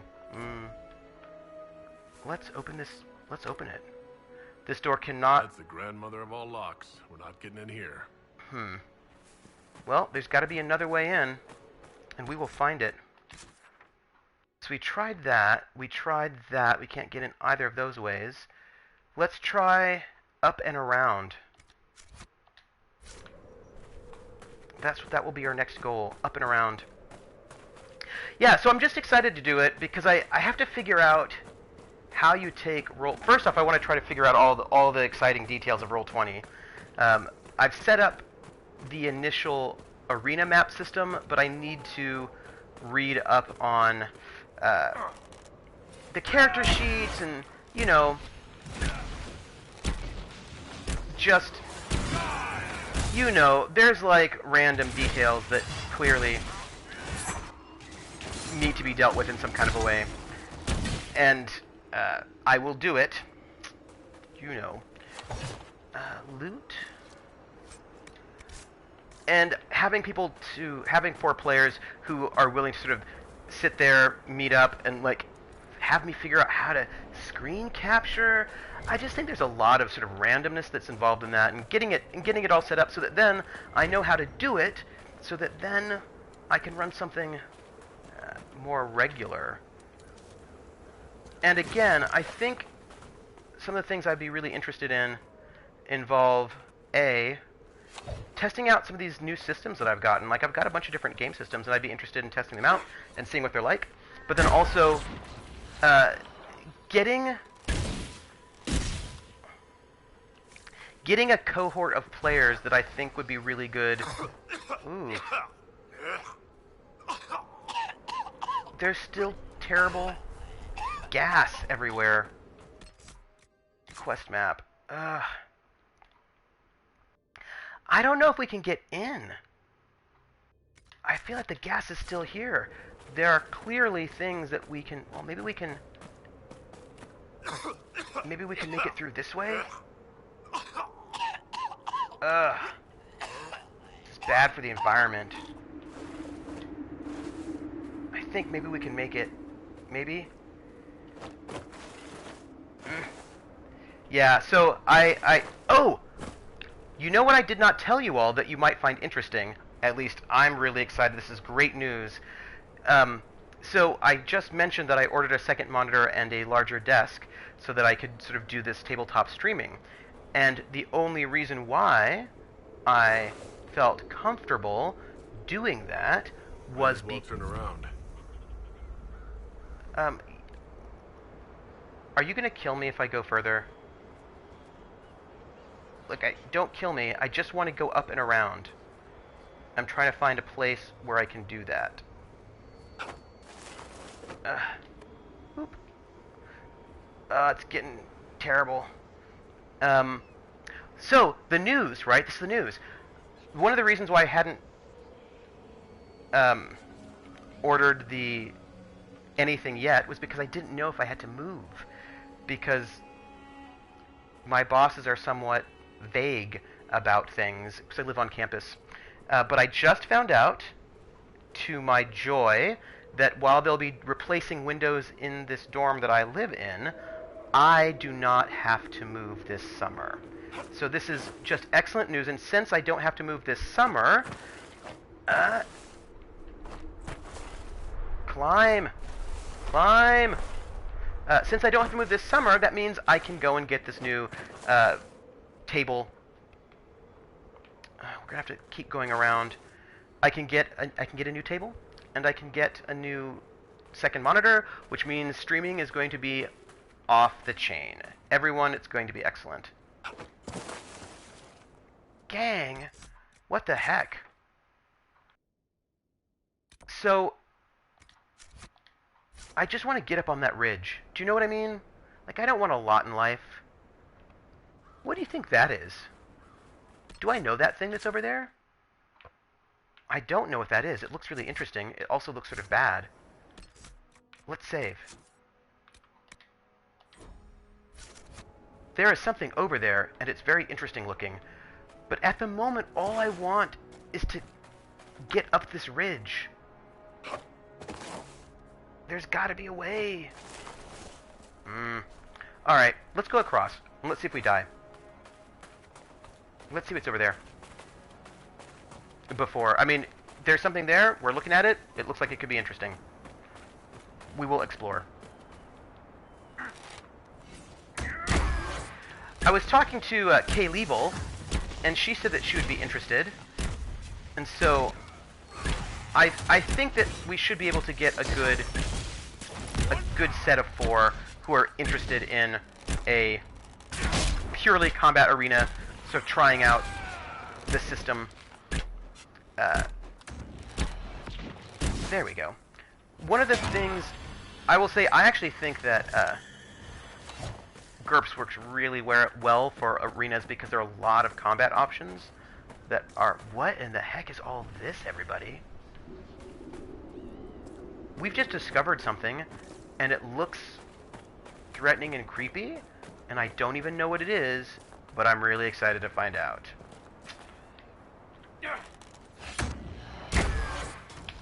And... So, here we are, just murderizing people. Just murdering them. It's cool. I really want to find out how to get over there, but I found a new thing. I'll be distracted by that for the moment. Ooh. So, you know what? I want more water. Anyway, let's see what this is. What is this?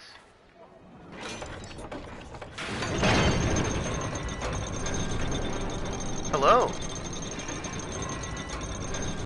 The Inquisitor's coming this way. Oh, this is our keep.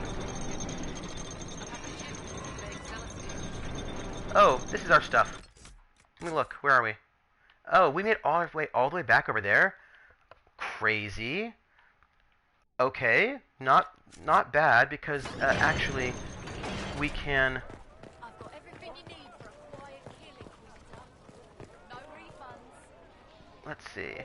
Portcullis lever from the outside. Yeah, it's really smart. Like, that's what you want. You want your portcullis lever on the outside and the inside.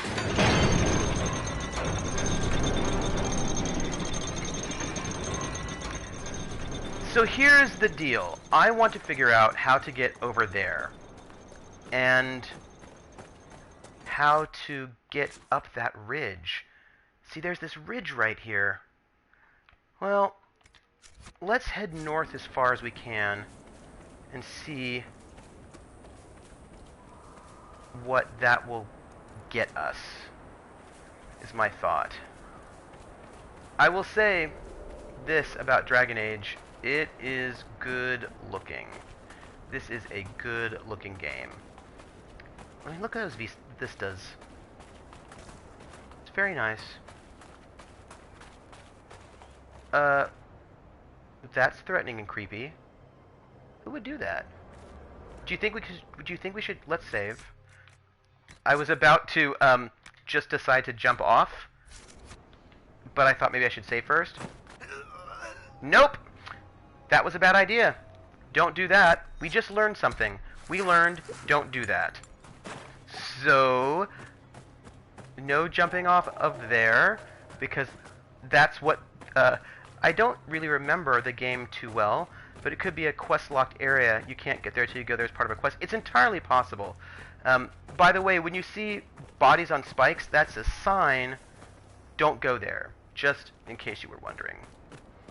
I found that out the hard way. Let me just look at the map. See? There's stuff right there. It's entirely possible it is quest locked, in which case, you know, then it's quest locked. But I'm gonna try one last time to see if we can make our way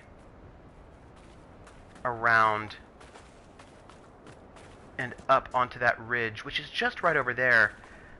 There's gotta be a way to get there, because I see it taunting me like a memory.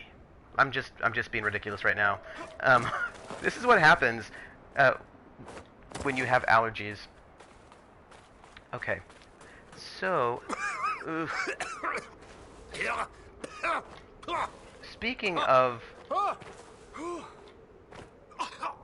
look, I know that you're not doing well.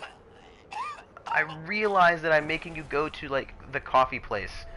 And by coffee, I don't mean, like, the dark beverage that you drink, but I mean, coughing a lot place. You know.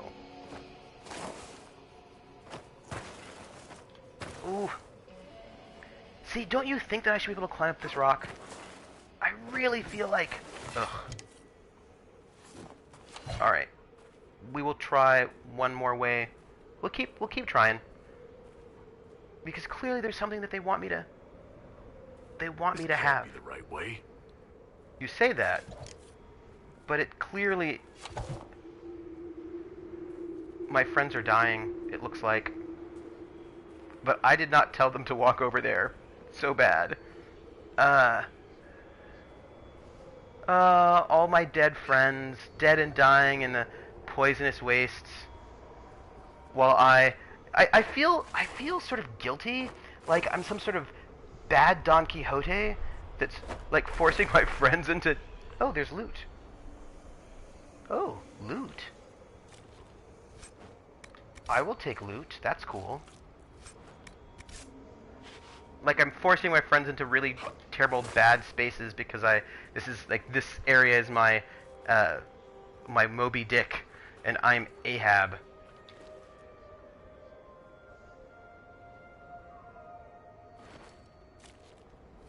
Looks like poor Phoenix die here a lot as well. Now we are going to make our way around to this space. I know it. If I stick to this rock, I won't die. Here. No.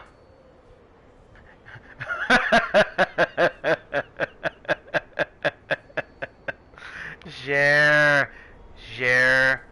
You know, the thing about your name, Jer, is that it rhymes with hilaire, as in hilarious, because you are hilarious. And also, I feel like the reason why my friends are dying is because they're not sticking close to the wall.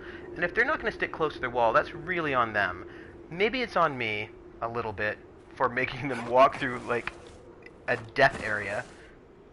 But, you know, okay, so, like, I feel like it's...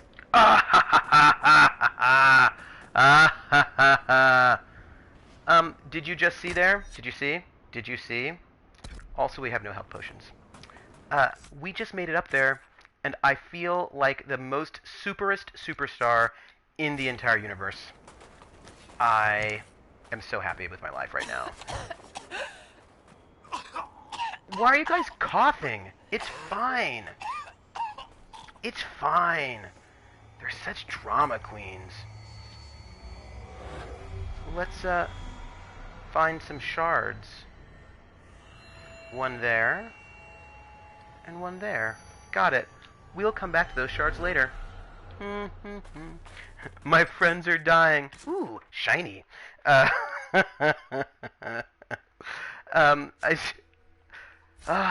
Jer. You have a very good sense of humor, and you make me laugh. And that is what it's all about. Jer, what do you do for a living? Artie Snack, what do you do for a living? I feel like I should know, and if you tell me, then I'll probably remember, but maybe I don't know. What if I don't even know? And also, lurkers, if you are a lurker and I don't know who you are, I am Trooper SJP. This is the Academic Foxhole. This is a space where we play video games and then overthink. We talk about deep thoughts and, you know, pondering. And it is nice to have you here as one of my battle buddies. If you have not hit follow, please do so if you do not mind. I'm on the PS4, so I will not be able to see the exciting follow music, but there is exciting follow music because I care. And I'm going to have exciting post music, which I don't have yet, but I'm thinking I'm going to do Rosemary Clooney, Come On in My House, Come On, for follow, because that seems really fun. And I think I'm going to do something funny for bits as well, but that I will have to do probably, I don't know, tonight. Oh, that's cool. Oh, you're taking care of your mom. That is really awesome, Artie Snack. That is, well, first off, I will say, that is a job, right? Taking care of a household is a job. And the state gives you money for being crazy? Hey, as long as they give you money, that is not a bad thing. Do you know, I'm thinking about songs about craziness, and there's a song by Joni Mitchell called Twisted, which I love, and there is Institutionalized by Sublime. No, Suicidal Tendencies, which is a hilarious song. Those are two songs. Oh, and of course there are all the songs where we think about crazy as a metaphor for being in love, so that's a thing. I feel like I could make a playlist of 5 songs, 7 songs. I'd have to sort of work it, but it's doable. Songs. Okay, we've discovered a new zone, or a new area, the prison ruins. Oof, oof. Artie Snack, doing work around the household, around the home is still work. That's all I'm going to say. And I honor it. I also would like to point out that I really, really, really need to clean my bathtub. Which, you know, who wants to do that? Nobody. Well, let's see. Here we are, again in one of these spaces. What are you all doing? Why are you all hanging out down there? Are you getting into fights with people? Fine. I will help. I just feel like when I'm not paying attention to them, they just start getting into crazy fights. And, I mean, that's fine. But, you know. There we go. Alright. Sorry, I've just got like a bunch of people trying to kill me, and I don't really know why, because I'm fairly friendly. I mean, sure, I do end up murdering a lot of people, but what's so wrong with that?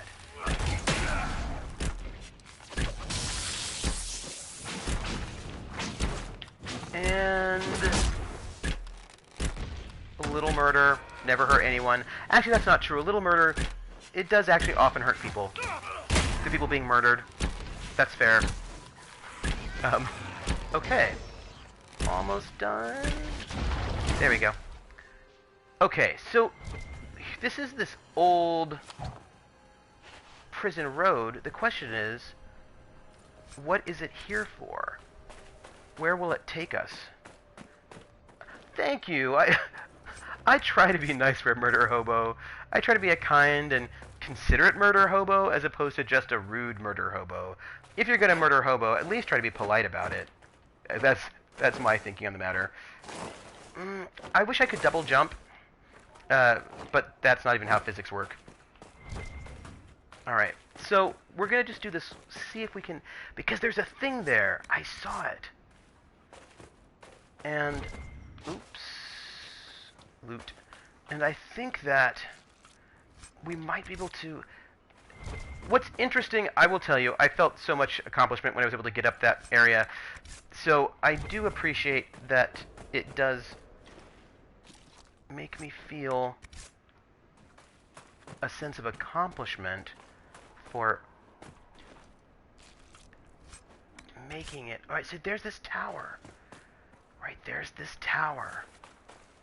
And is there a way to get up there? I think maybe... no. Wait, no, that wasn't it. I feel like I should just be able to walk up here. Or maybe climb up there. Yes, yes, go, almost. There, go, yes. Oh.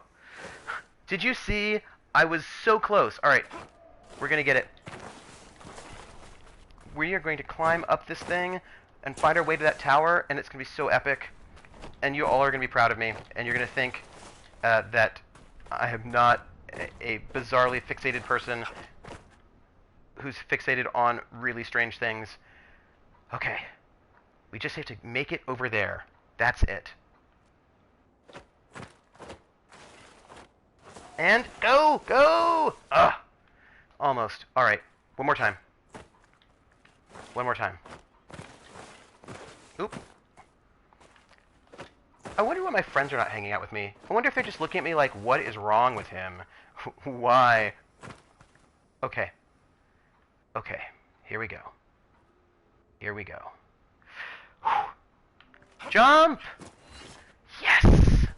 Sorry about that, I hissed in before tower is completely empty. Oh, the number of times has the same issue in games. Yeah, let's save since we just got up here. I just want to point out for the record that we made it. Did you ever play, Mirror's Edge?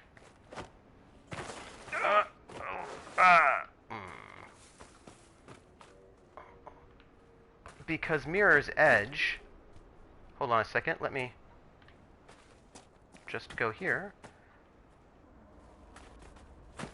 And then I can probably go back to being me. No. So irritating. Yeah, in Mirror's Edge, there were a couple of moments when... it was... Because that was all parkour all the time, and I will tell you, not all of the parkour moments worked really well. And I got stuck on a couple levels. I mean, I finally made it out, you know? But I do remember trying to make this run, leap, jump over and over and over again. And it probably says something about me that I never actually gave up on it. Probably just says something not great about me. Or maybe it does. Maybe that perseverance is a positive trait. So, I want to see if maybe I can jump over here. No. Gosh dang it. I really would have, yeah. Oh, the platforming.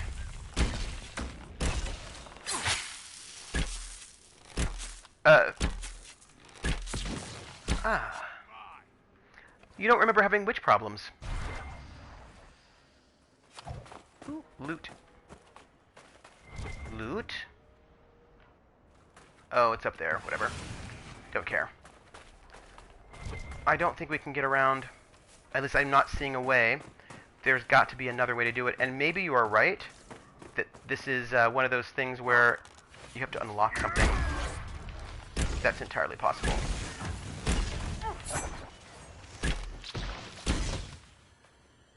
That is entirely possible. So we're going to check. QTE game and then a platformer. I suppose it's a weird mix of both, eh? Right? It's got that... I feel like...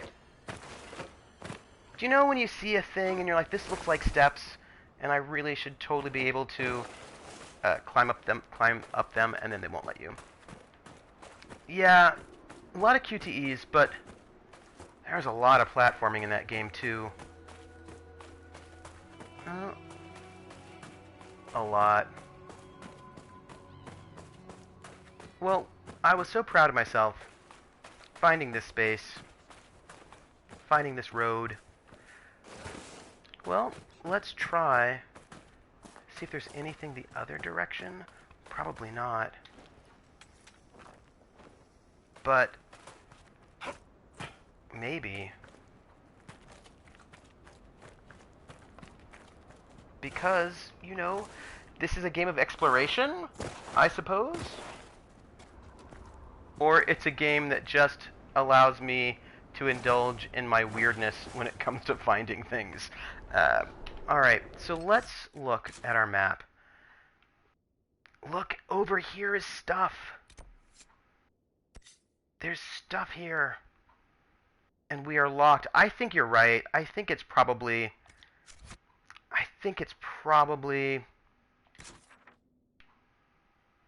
Yeah. Yeah, I think you're probably right. I think it probably is something you have to unlock. So we'll have to go to the, what do you call it? Hey everybody. It's nice to see you all. We're gonna sort of head out and pick up, where are we going? That is not the way we're going.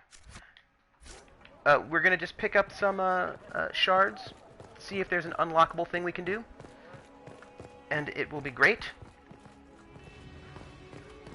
And He was with the patrol that stumbled on the Vargas. there's a shard here that I want to pick up. It is probably up here, because that's where they like to put shards, out of the way places.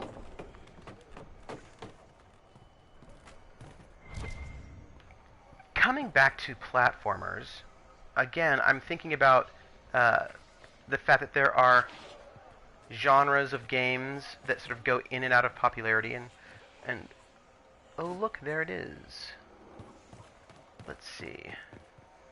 And what games have which popularity at what times, and what do we think about that? All right. Ooh. I hurt myself a little bit, but it's okay. All right, here we go. Let's get our last shard, which is just a little bit due north, and then we'll see if we have to unlock some stuff, because I feel like we've been doing really well.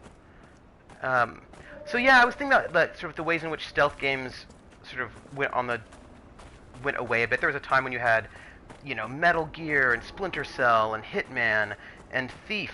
You had just a lot of different...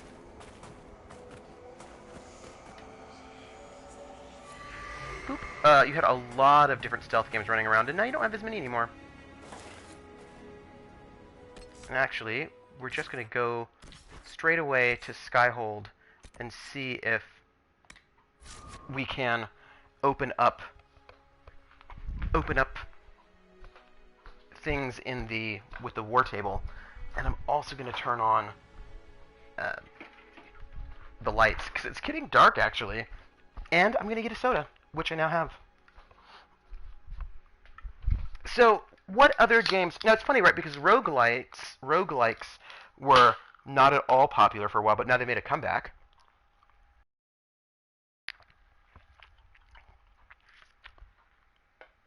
And it seems like adventure games are making a comeback now. That's true. They were. It's also interesting, I think, thinking about stealth games, because for me, I find there's to be something very zen about, like, say you're playing Hitman, and you hide in a closet, and you just sit in that closet for like 10 minutes, watching and learning the guards' sort of movement patterns before you decide to, like, sneak out. But I can get why people may not find it fun to sit in a closet for 10 minutes. Or, you know, wherever it is that you are sitting. But... Inquisitor. Hello, everybody. Did somebody want to talk to me?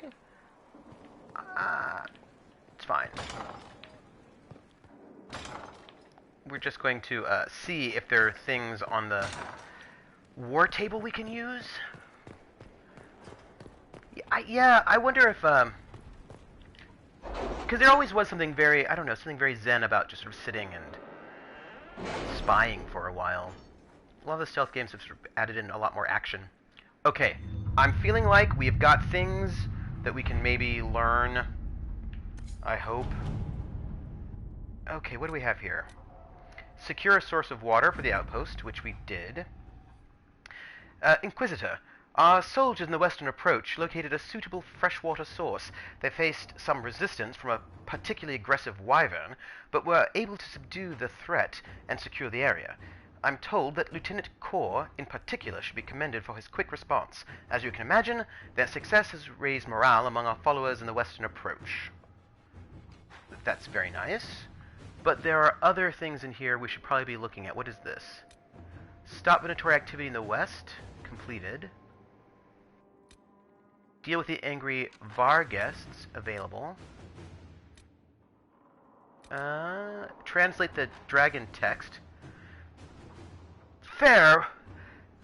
But, you know, here's the thing about this, Jer. People love Dark Souls. People love all sorts of games where, in terms of fighting, the fighting is super, super difficult. Investigate the western approach. Completed. Gather metals. All that glitters. Improve morale.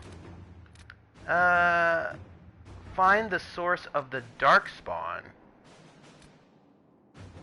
What does that do? Commander Cullen. We have scattered reports of darkspawn in the area, but it has been difficult to track down their point of origin. They're less hampered by the sulfur pits than we are, and our guess is they are coming from somewhere on the far side. Our troops can bridge the pits, which should allow us to cross safely and find the location of the darkspawn, but we will need significant resources to ensure the safety of the men while construction is underway. I await your orders, sir. Lieutenant Tamsin, and we are definitely going to build a bridge in this blasted area.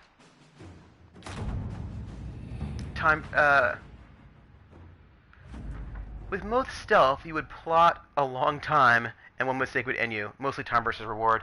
It's true, but when you think about all those roguelikes where you spend all that time building your character, then you die and you lose everything because there's no save, people are like eating that up right nowadays. Commander Cullen, thanks to the reinforcements you sent, we constructed a bridge safely with minimal losses and fortified in the event that Darkspawn tried to use it themselves. The Darkspawn are coming from ruins that appear to be Teventer. Per your orders, I'm restricting the troops to the scouting and guard patrols until the ruins can be investigated. Lieutenant Tamsin. Yeah, let's venture forth. Because I think you're right. I think we've discovered right the way across, which is exciting.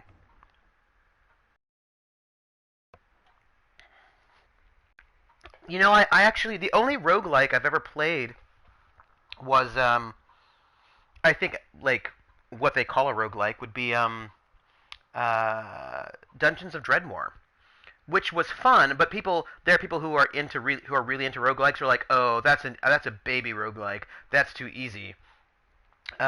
Which, maybe, it was fun. I don't know if I would like full-on punishing roguelikes. I don't tend to even, I will tell you, this is actually going back to, tabletop RPGs for a moment, making a comparison. I am not an easy GM in the sense that I don't make things easy for you, but I'm not a punishing GM. Muscle memory games, yeah. Oh, hello.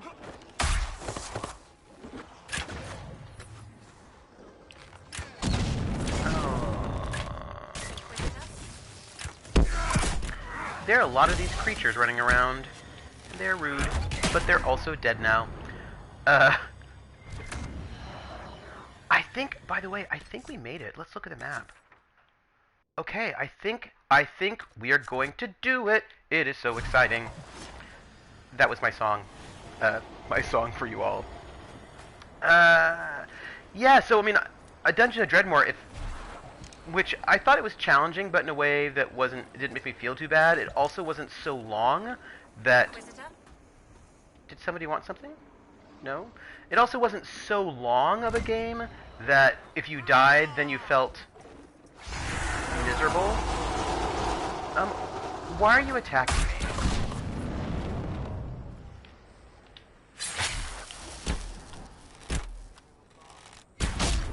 Alright, it's dead. Inquisitor? Yes. Loot. And sometimes some of the roguelikes are just like, not even just muscle memory, but like Simon Says kind of memory, where you're like, oh, that's right. In this room, this happens. I prefer games that are more tactical and strategic than rely on twitch or muscle memory type gameplay. Yeah, me too. Me too. So, do you think we can get off this bridge now and just get that stuff down there? Let's try it. I'm just seeing if we can get the stuff. Because I saw loot, which was calling me, had my name, and it's not because I'm a hoarder. It's just because there was loot there. Alright, let's get back on our bridge. Okay. Yeah, I'm not the biggest sort of Twitch gamer or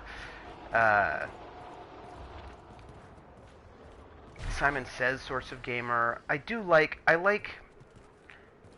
mean, I don't mind a challenge, right? That's cool. I enjoy a challenge, but alright. You know what it's like? I don't like unfair... Well, that sounds very gamist of me. How do I put this? I don't like it when a game or a game master makes something difficult just because. Right? They're like, oh look, we made it really difficult. Isn't that so great of us? Wait a minute, they just build a path to where I already have been.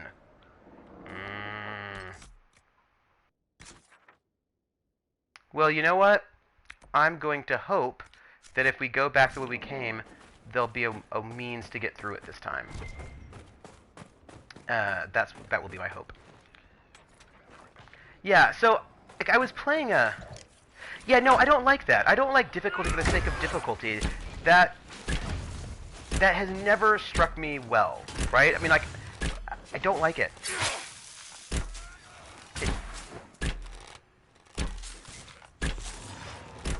In a short form sense, sure, right? And I can have as fun as the next guy on with something like, I don't know. You know, like I had fun playing Guitar Hero for a while, right? Like we can all have fun with these sorts of things. And that's all muscle memory, not particularly twitchy. And it was fun for a while, you know, it was okay. But it's not a game that I play forever and ever and ever. But, like, it's fine for a song. Do you know what I mean? Like, and then I play it, learn the song, that's cool. And I think I've got mixed feelings about QuickTime events. I know a lot of people really hate QuickTime events, they think they're terrible. But I think if they are designed well, I don't mind. Like, I'm not actually inherently against QuickTime events if they're well done, is I think what I would say.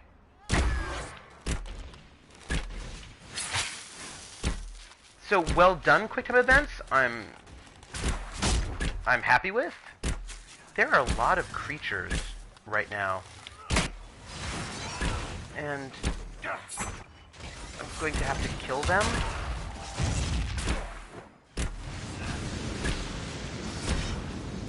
Now this guy, do not like.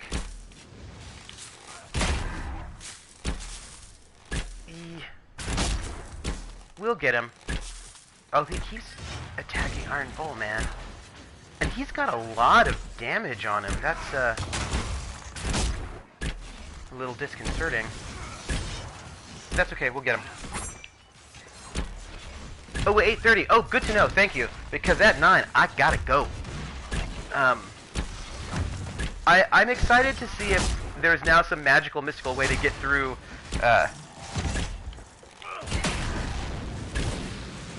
Yeah, it can be overused. That's true. I think for me, a lot of it comes down to how are the QuickTime events designed, right? Are they designed in a way that it makes sense for the game? And I think it's easy to just put in QuickTime events just because. A game that I actually really liked the QuickTime events in this one game. I think people complain about them, but I did like them, and it was Indigo Prophecy, also known as Fahrenheit something or other. Creepy. Fahrenheit. Did it have another name? In English, it was Indigo Prophecy by Quantic Dream. They're the people who did Hard Rain, which I... Oh, look at that! We've built bridges everywhere, so now we can just get to the... I spent all that time jumping. ABJ, always be jumping, and now I just get to climb up here. What up?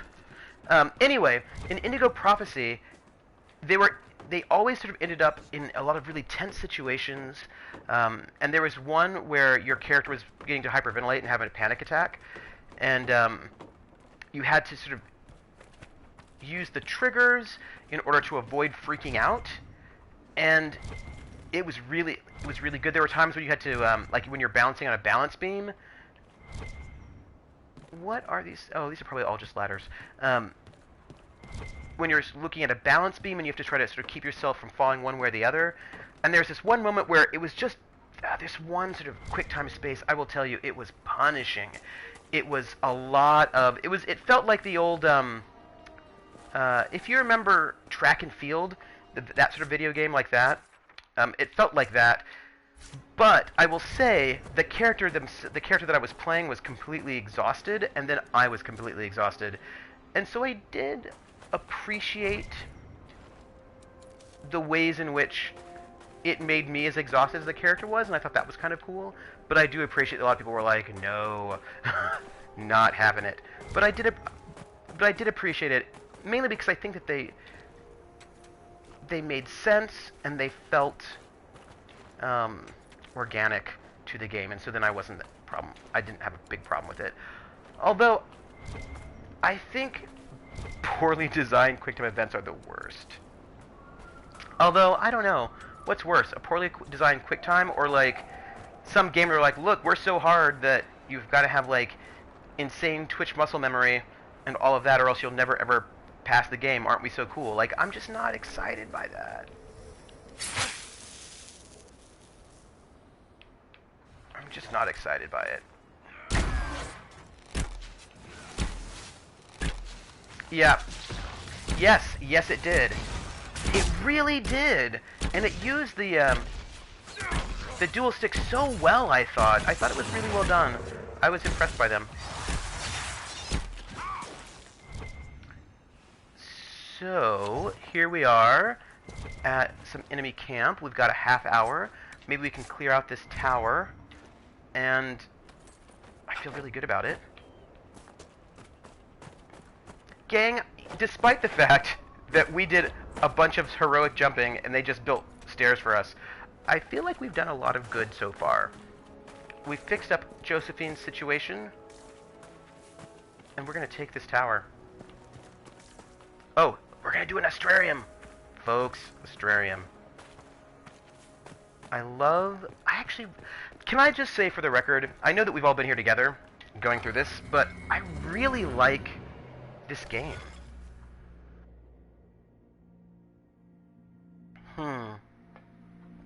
Let's see. Okay, they're fooling with us a little bit because they're giving us more stars than we need.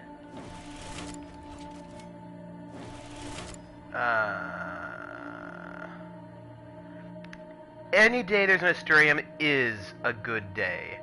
That is a true fact. Let's see, from here, we can go here. We can then go to here. up to here, let's say. I wonder if there's... I imagine there's more than one way to solve these astrariums, right?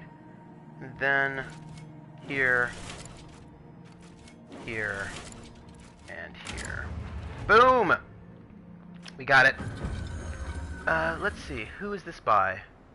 Sister Orin Petrachius. Ooh, I'm going to give her this voice. Called White Wolf in common parlance, Fenrir has always been considered an oddity among scholars, primarily because wolves have no special place within ancient Tevinter folklore. To many, this represents the strongest argument that the Imperium deliberately supplanted older elven constellation names. In the case of Fenrir, an alignment with the elven trickster god Fen-Harel would be logical. Others claim a much older Neromenian tale of a wolf escaping hunters by fleeing into the sky.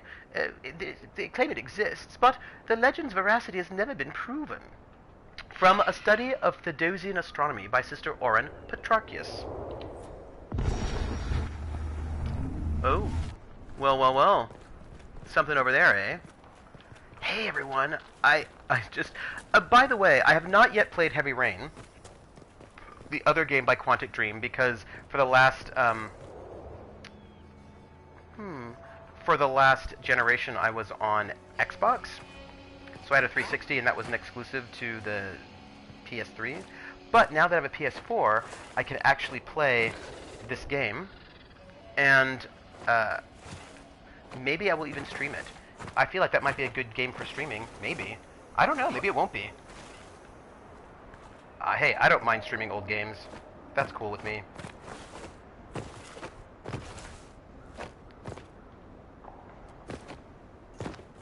They don't want me to go over there, do they? That's because they don't love freedom. Maybe I'll just, Nope. Alright. They don't let me have any fun. No fun at all. See, but I feel like maybe there's really nothing there to get anyway. We're gonna go into this tower. Hey, tower. Oh. There's stuff in there. We should probably go in it. Alright. Here we go.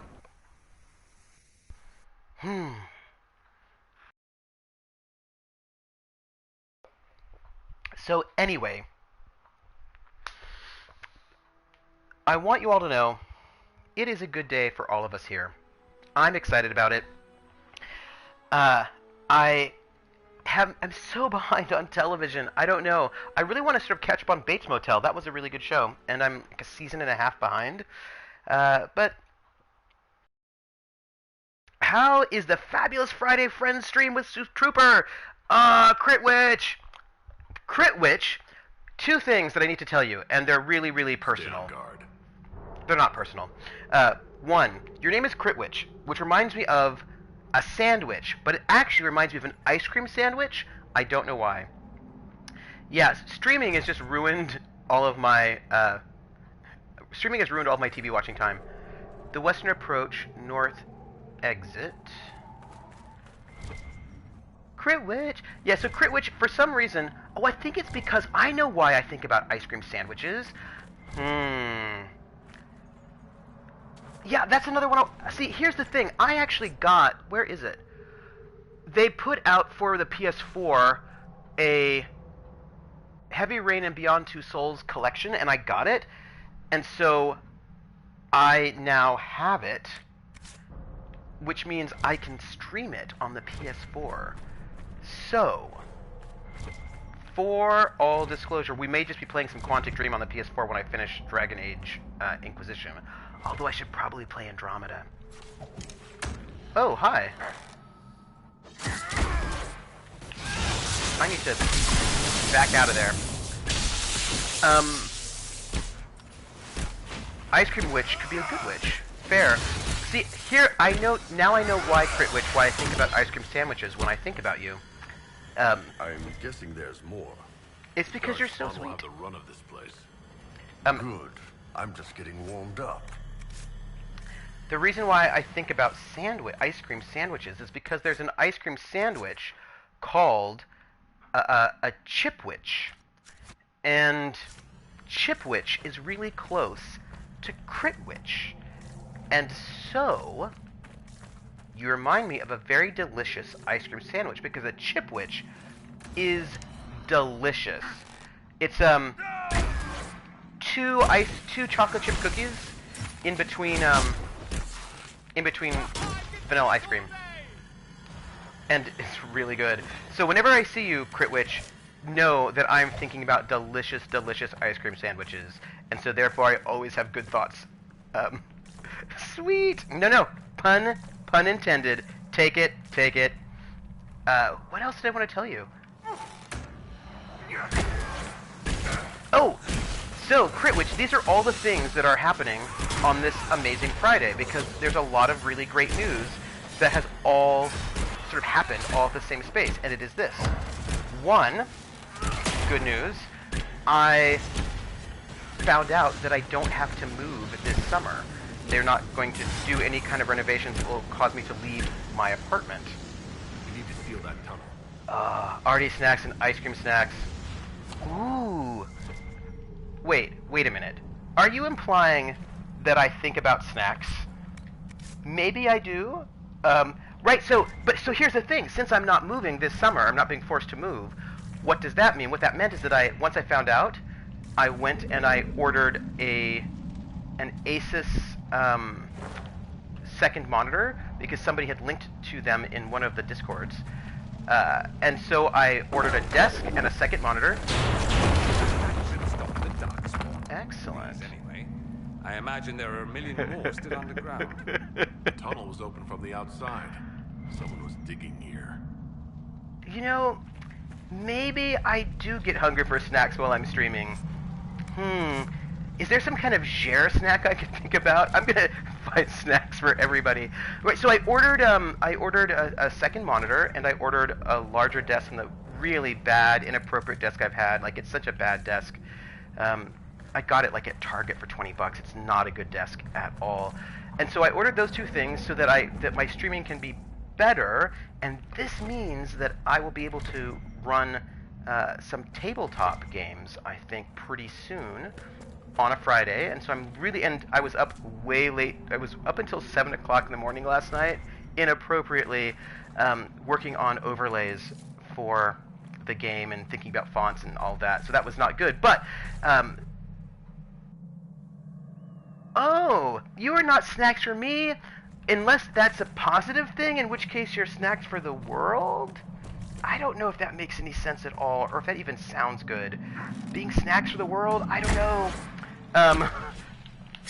What else? So, let's do that.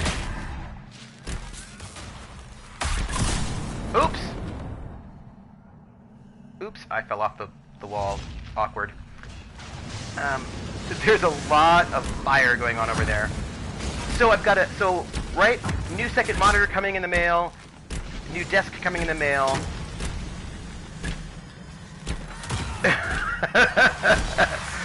Is it a bad mind, or is it a good mind?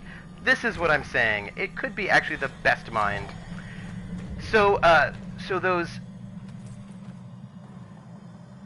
Oh, that's right. Transcended snacks. Oh, and here, Critwitch, here's the new news that I think you'll be really excited about. It's true. This is true. Did it come from Lauren, or did it come from Casey? This is my question. It's also really good. And then the other news that I think you might find really exciting, at least I'm excited by it, is that I just found out that I was made a Twitch affiliate.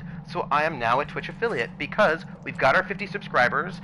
I do more than the very small number of hours minutes they want you to do a week, and I do this 7 sessions a month, and we have on average more than 3 simultaneous concurrent viewers at a time. So I've made Twitch affiliate, and I'm really excited about it. It feels like a great accomplishment, and I know that, like, there are other accomplishments in the world, but this felt like a really, like, it makes me really happy. Let's give, okay, ancient list of prisoners, right? That's what so we have it. So we made our 50 goal. I'm now a Twitch affiliate, which means I can do bits now, but I'm going to go and make some kind of cool thing for it. And I just feel like this is great. And so now the 100 follower goal is to put my Discord online. And that's our next follower goal.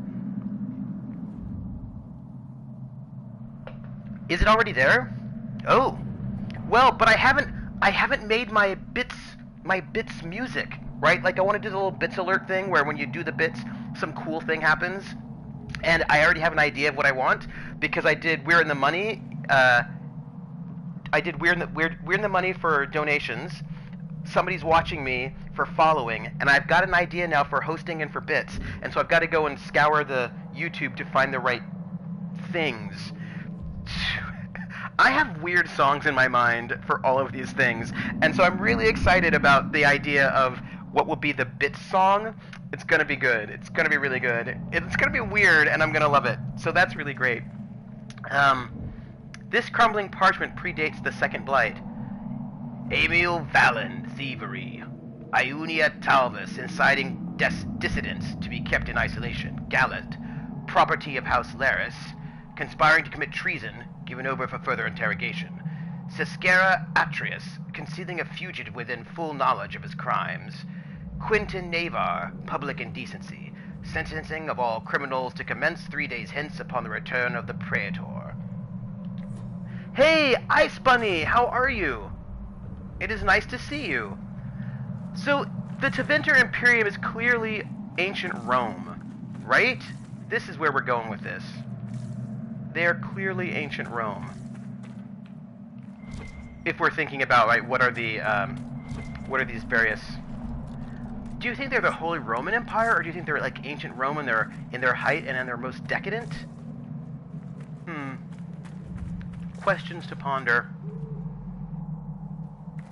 Well, there's something here for us. Yeah, so just generally speaking, despite the fact I am behind on some work-related things that I have to get done, I would say it's a good day. And feeling nice to be here and feeling I don't know. What don't you know? I want to know what you're feeling you don't know. So, I'm going to just say Ancient Rome. Read. Faded interrogation notes. The faded ink of this parchment suggests it is from a prison's records. Let none be so foolish as to deny the power born of affection. Mark my words, for death would only bear a martyr. Persuade Talvis to speak the truth. Permit the honeyed tongue to undo its own mischief. They think to question the Archon's authority, to deny his reach. Will they do so once the beloved Iunia sings the Magister's praises? Should Talvis prove unreasonable, remove her teeth. One wonders how much charm she would wield without a handsome smile. Oh, it's exam times. Oh, Ice Bunny, Ice Bunny. Alright, what exams do you have to take? Let me know. There are ways in which we can work through all of this. A missing slave. In Tevinter, a slave is invisible, even though the entire empire rests on our backs. Our hands built... Oh. This is a slave speaking, so let's give the slave a slightly different accent. In Tevinter, a slave is invisible, even though the entire empire rests on our backs. Our hands built the walls of Mimrathis and carry its wealth along the crumbling roads. Scribes like myself take dictation and write letters that shift the balance of power. My daughter, Leonora, a kitchen slave, works night and day, so Magister Delphine isn't troubled by a torn robe or cold supper. Normally, I meet Leonora about the kitchens, but it's been days since our paths crossed. No one has seen her. I can't help but think of the old stories that cross the slave markets like lightning, how, centuries ago, these ancients built their cities with blood magic, raising the very towers and walls with terrible rituals, using our lives as fuel. thousands of slaves were sacrificed as we were forced onto the altars of the old gods. Magister Delphine's perfect marble-faced mansion likely stands on the back of 100 voiceless elves. That was a different time. Andraste's words against blood magic made the practice all but forbidden and shunned. Though we were maybe punished, few slaves are dragged to the altar or milked of blood without at least some reprimand. Yet Leonora is missing, and Magister Delphine seems different. She carries an aura that she never had before, and rumors fly that a bitter rival has been publicly humiliated in a duel of magic. Through my grief, I know that my Leonora's life was the price. I ache to speak as an equal with Magister Delphine, to demand answers, but such an audience would be a joke to her. No one sees a slave.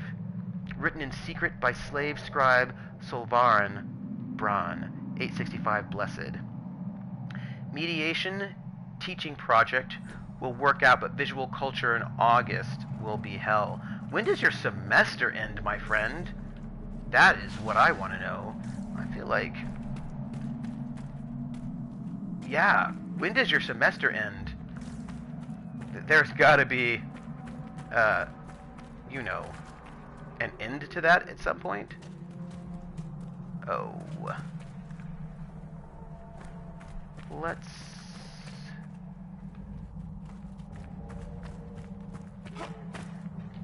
go this way. That will not work for us. Let's... Oh, we can go across easily, but we can just jump across here, it's fine. Let's see what is in this room. Did you hear that?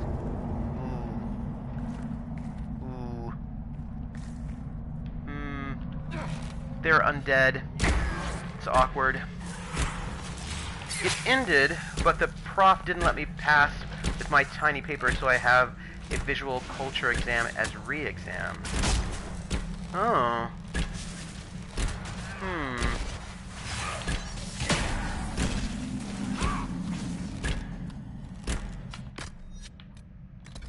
That does not sound at all fun. Do you have the time to do what you need to do to make sure you can get what you need done? I would say do what you need to do. Do you have clear instructions? Do you have a clear sense of what is needed? I hope so. I hope your prof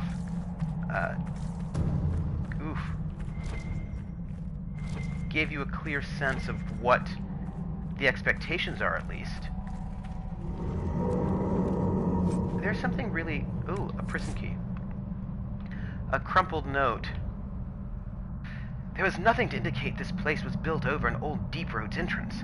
While the complications with Darkspawn were unfortunate, we've dealt with the pack that emerged, and I will hear no further talk of it. We've had enough to secure the South dig site. You will continue to work in the corridors, and you will do so without complaint. Alternatively, we could use you as a distraction should more Darkspawn hinder our efforts. You serve Corypheus either way. Service. Thank you. I don't have a firm deadline. I take it breaking into Darkspawn tunnels wasn't part of the plan. They'll be holed up somewhere if the Darkspawn didn't get them. I think I should be able to finish this zone, and then... So if I go like a little bit longer than 9, it won't be the worst. I'll be fine. But I do want to do some stuff. I should be fine. I think if we can just get through this tower, or this area that we're in, we'll be golden. But I do want to... what's the word? What do I want to do? I want to get back to my overlays. I know what to read up on, but it's all... Oh, Adorno Baba. This place gets better and better. Hello.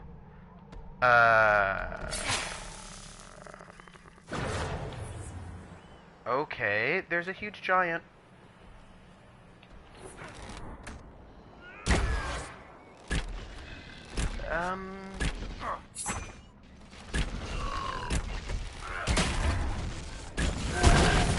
I assume you're also reading, Hey, Lioness Rising, how are you? Welcome. we're nearing the end of the stream. We're just going to try to finish this area, and then... Ooh. And then we are done. So maybe another, I don't know, 15, 20 minutes max? But it is good to see you here. Oh, I'm glad that you're doing well. Lioness Rising, what part of the world are you from?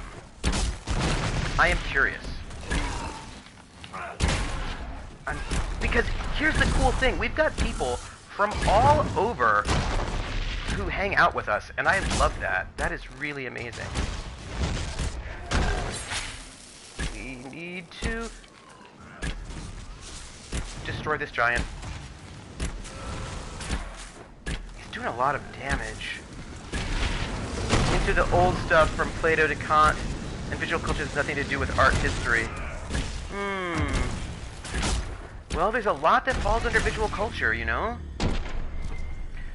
I have read a lot of Adorno. Darkspawn, a giant? This was a pretty good day. The men here were laborers. Someone must have been coordinating their efforts. I doubt they stuck around to fend off Darkspawn. Texas, living in South Carolina. I was stationed in South Carolina. That's where I did my basic training. So I did my basic training in South Carolina, and I was also stationed in Texas.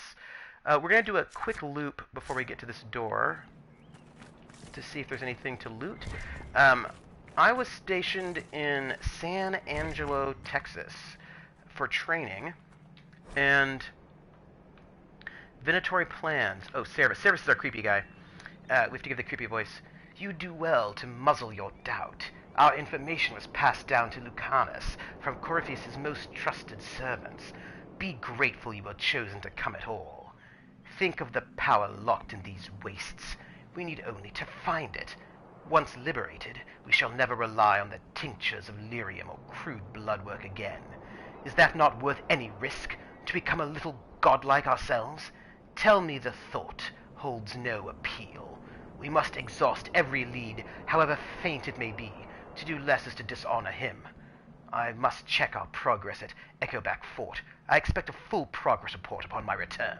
Service. Oh, you lived in San Angelo for a time. What were you doing in San Angelo? That is not a big town. There's a college there. I mean, so there was something there. There was a college. There was the Air Force Base. There was a good barbecue place. Ventnor's Daughter, I think it was called. Oh, you were just living there. Huh. Huh.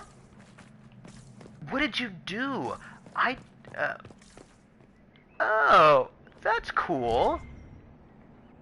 I was in the Army, but there was multi-service training at Goodfellow Air Force Base.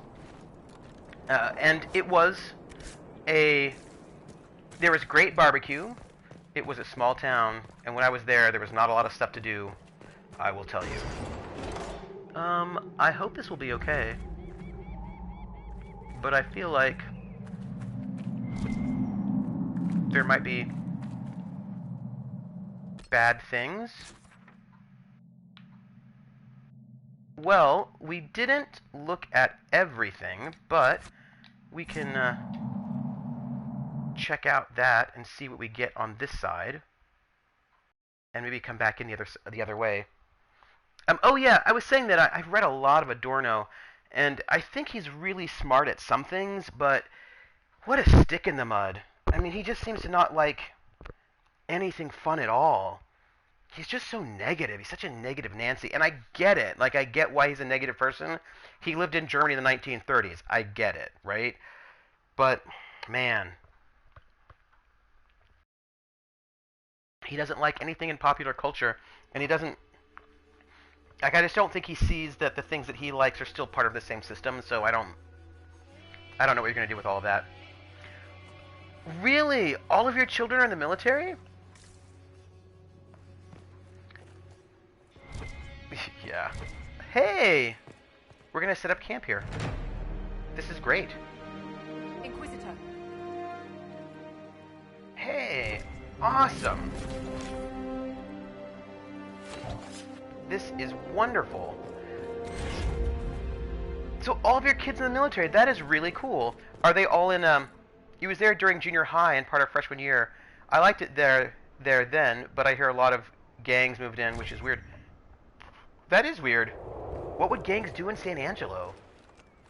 They could only make it to the U.S. because they had not published much. Yeah. Yeah. Then they had to go. It's so weird. More giants. What are they, pets? Oh my The gosh. things are crazier than I thought.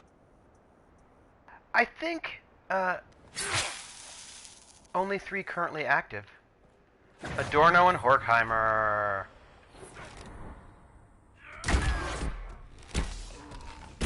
Let's,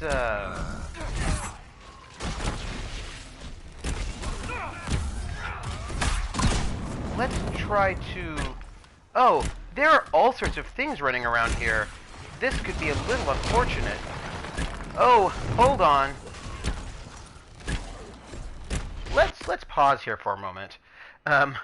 X-Blood and Crypt Gangsters, when released, apparently had a place to set up shop. Yeah, I think what I don't understand is why you would go to San Angelo. Like, I don't know. I mean, it is a really big creature. There we go. Alright, here we go. We are back. Yeah, I just don't really get why gangs... Like, San Angelo, when I was there, it was not a big town. You know what I mean? Like, it wasn't... Although I suppose you can have gangs anywhere, I suppose.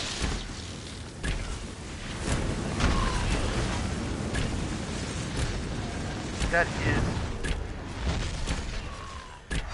Linus, did you ever serve in the military yourself?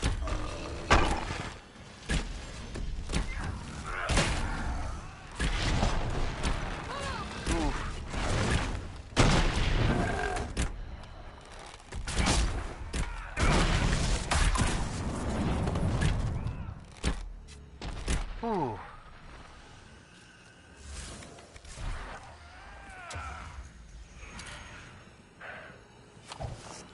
Okay. Everybody's back. We have a lot to loot.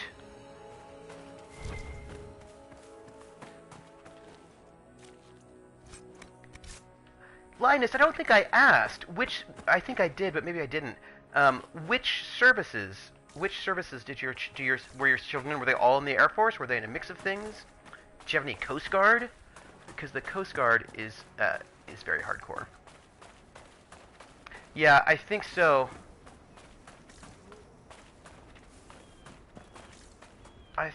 Where are we? I think there's a little bit left for us to do, and then we can go. There's one of those... Look at all of this. And what...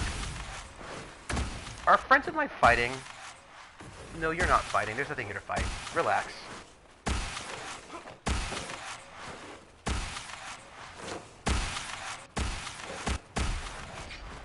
There we go.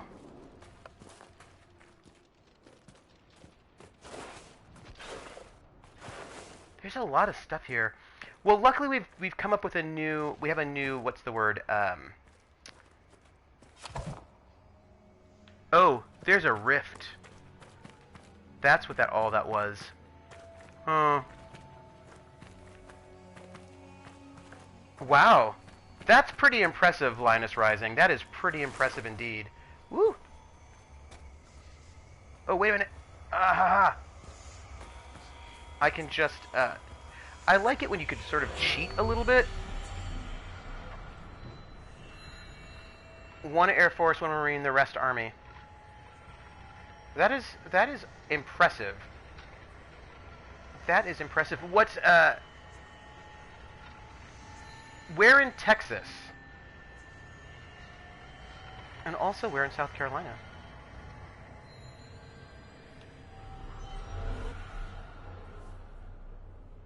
Alright, now, where are we? Let's go to the quest map. Okay, so we have everything we need, I think, to finish up this area, which we can do at our next session. Because we can zip in there, go back into that temple, and finish it. Is it true that the different types of U.S. military dislike each other?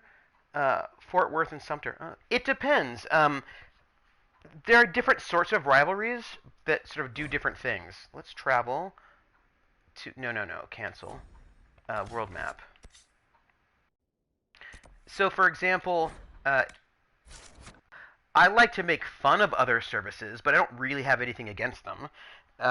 Like, you know, make fun of the Air Force because their uniforms look like they're Delta pilots, and then you make fun of that, and they don't know how to salute, and they make fun of us for being stupid, and then we make, like, everybody makes fun of each other in little ways, but, and there's competitive, but, like, we're all doing the same job. The only service I would, like, I would sort of raise my eyebrow at is the Marine Corps, because every time I was in a multi-service base, they'd be the ones who'd get drunk and beat up other service members for no particular reason. But everybody else is pretty decent. Like, they all do really hard jobs, and they all have their job to do, and it's all about combined forces, which means everybody has to work together, right? You need the Air Force to help you take the beachhead, and then you need the Army, you need everybody. So I would not say that the branches of the military dislike each other. I think that there's good-natured teasing, but I wouldn't say dislike. That seems too strong. That's what I would say. I imagine family gatherings at your place involve hilarious jokes all the time. All the time. That is what I imagine. So, alright, we, my friends, are going to the war table to finish this out for the evening. And then we will be back next Saturday. Next Saturday there is a conference, but I'm not going to it because it's been just a bunch of madness, and I am not going to this conference for fun. So next Saturday, I will be playing Dragon Age. Ooh, hey, we got a new Inquisition perk. That's fun. Let's see, we can have history knowledge, we can have exclusive training, gain a combat ability point. Oh, we were going to do forces last time. Yes, exactly. I think it was it Krellin or Paladin? One of y'all, so that we should get this bonus from forces, which was this one, gain 5% increase in XP. That was the one, and I remember I said that I would take it the next time, and of course I will do that. There's some good things in here, actually. A bunch of schematics, but we're going to go and get the extra XP, because that was a specific request, and we will do it. Alright, we're going to go and put our people on their tasks, find out what's happening with our war table, and then we're going to go. What is this? Deploy, Reese, and Evangeline report back. Inquisitor. Yeah. We are honored to serve the Inquisition, and we will leave straight away. I pray that you defeat Curfius, whatever he is, soon. It is terrifying to see demons pour into the world, endangering innocent people. And as a medium, I have studied spirits at length. I know many of these poor creatures meant no harm to this world, and were drawn into it against their will, corrupted through no fault of their own into something dangerous. I once called such a creature my friend. I lost him in the rebellion, and I never had the chance to offer forgiveness for the mistakes he made or help him find his way back to safety and to the Fade. For the sake of both this world and that of the spirits, I wish you success. Both Evangeline and I will fight tirelessly on your behalf. Yours, Reese. There's a note below, presumably added by Cole. He remembers. Aww. Aww. Aww. Oh, and also I'll be streaming on Thursday an indie game, which I haven't decided which one yet. Maybe Goner. So Thursday is my indie game streaming, and then Saturday for more Dragon Age, Inquisition. Nobody expects the Spanish Inquisition. Investigate the ancient laboratory. The less said about that place, the better. It is done. The tools are enclosed. Let the sand have that place now. Ooh.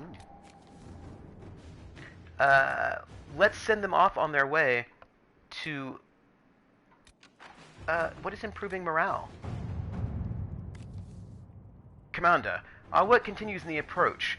It's a difficult post, but our soldiers are determined to represent the Inquisition as best they can. Morale flags at times, but we manage. Liliana says, the terrain and the approach is unkind. Our soldiers would be more comfortable if fitted with proper shoes. Cullen says, simple comforts can go a long way, and rations don't lift a soldier's spirits. We can see that they have a good meal at the end of the day. Shoes or food? I will say I'm going to go with the shoes. Always go with shoes. Shoes are super important. You do not want to have miserable shoes. All that glitters.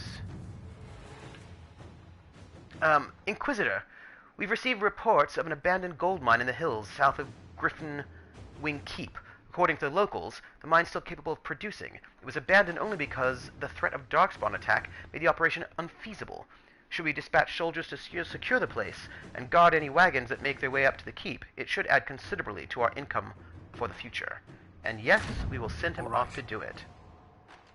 Okay, we have set everybody up on their war table missions, and we have done for today. So, Twitch affiliate, all the battle buddies are the best. Next week, Thursday, will be an indie game, maybe Goner, maybe a visual novel, I don't know yet. Something on my Mac. I will find out, and I will post it on my calendar.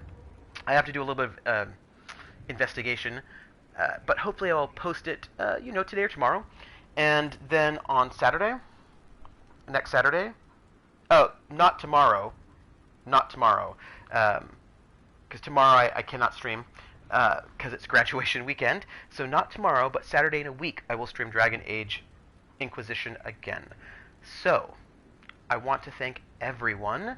You are all so wonderful, and, oh, wait, let me save. Boom. You're great. We're almost done with the Western approach, everyone. We are such superstars. Party! Okay, Ice Bunny, you will do well with your studies. Everyone, have a wonderful Friday night. Do all of... thank you. I plan right now to go and spend about an hour doing email, is probably what I'm going to do. Well, I'll eat dinner. I'll eat some dinner, spend about an hour doing email, and then write some reports, and try to go to bed before 7 a.m. This is my goal. Everyone, thanks for being here. I will see you all. If you haven't followed, please do. And if we get 100 followers, well, not if, when we get 100 followers, I will bring my Discord online. And look out, we're going to do some tabletop sometime really soon. It's going to be very, very good. So take care, everybody, and have a great rest of the weekend. I will be attending graduation ceremonies all the time. So take care, everybody. Just be kind to each other and be kind to yourself.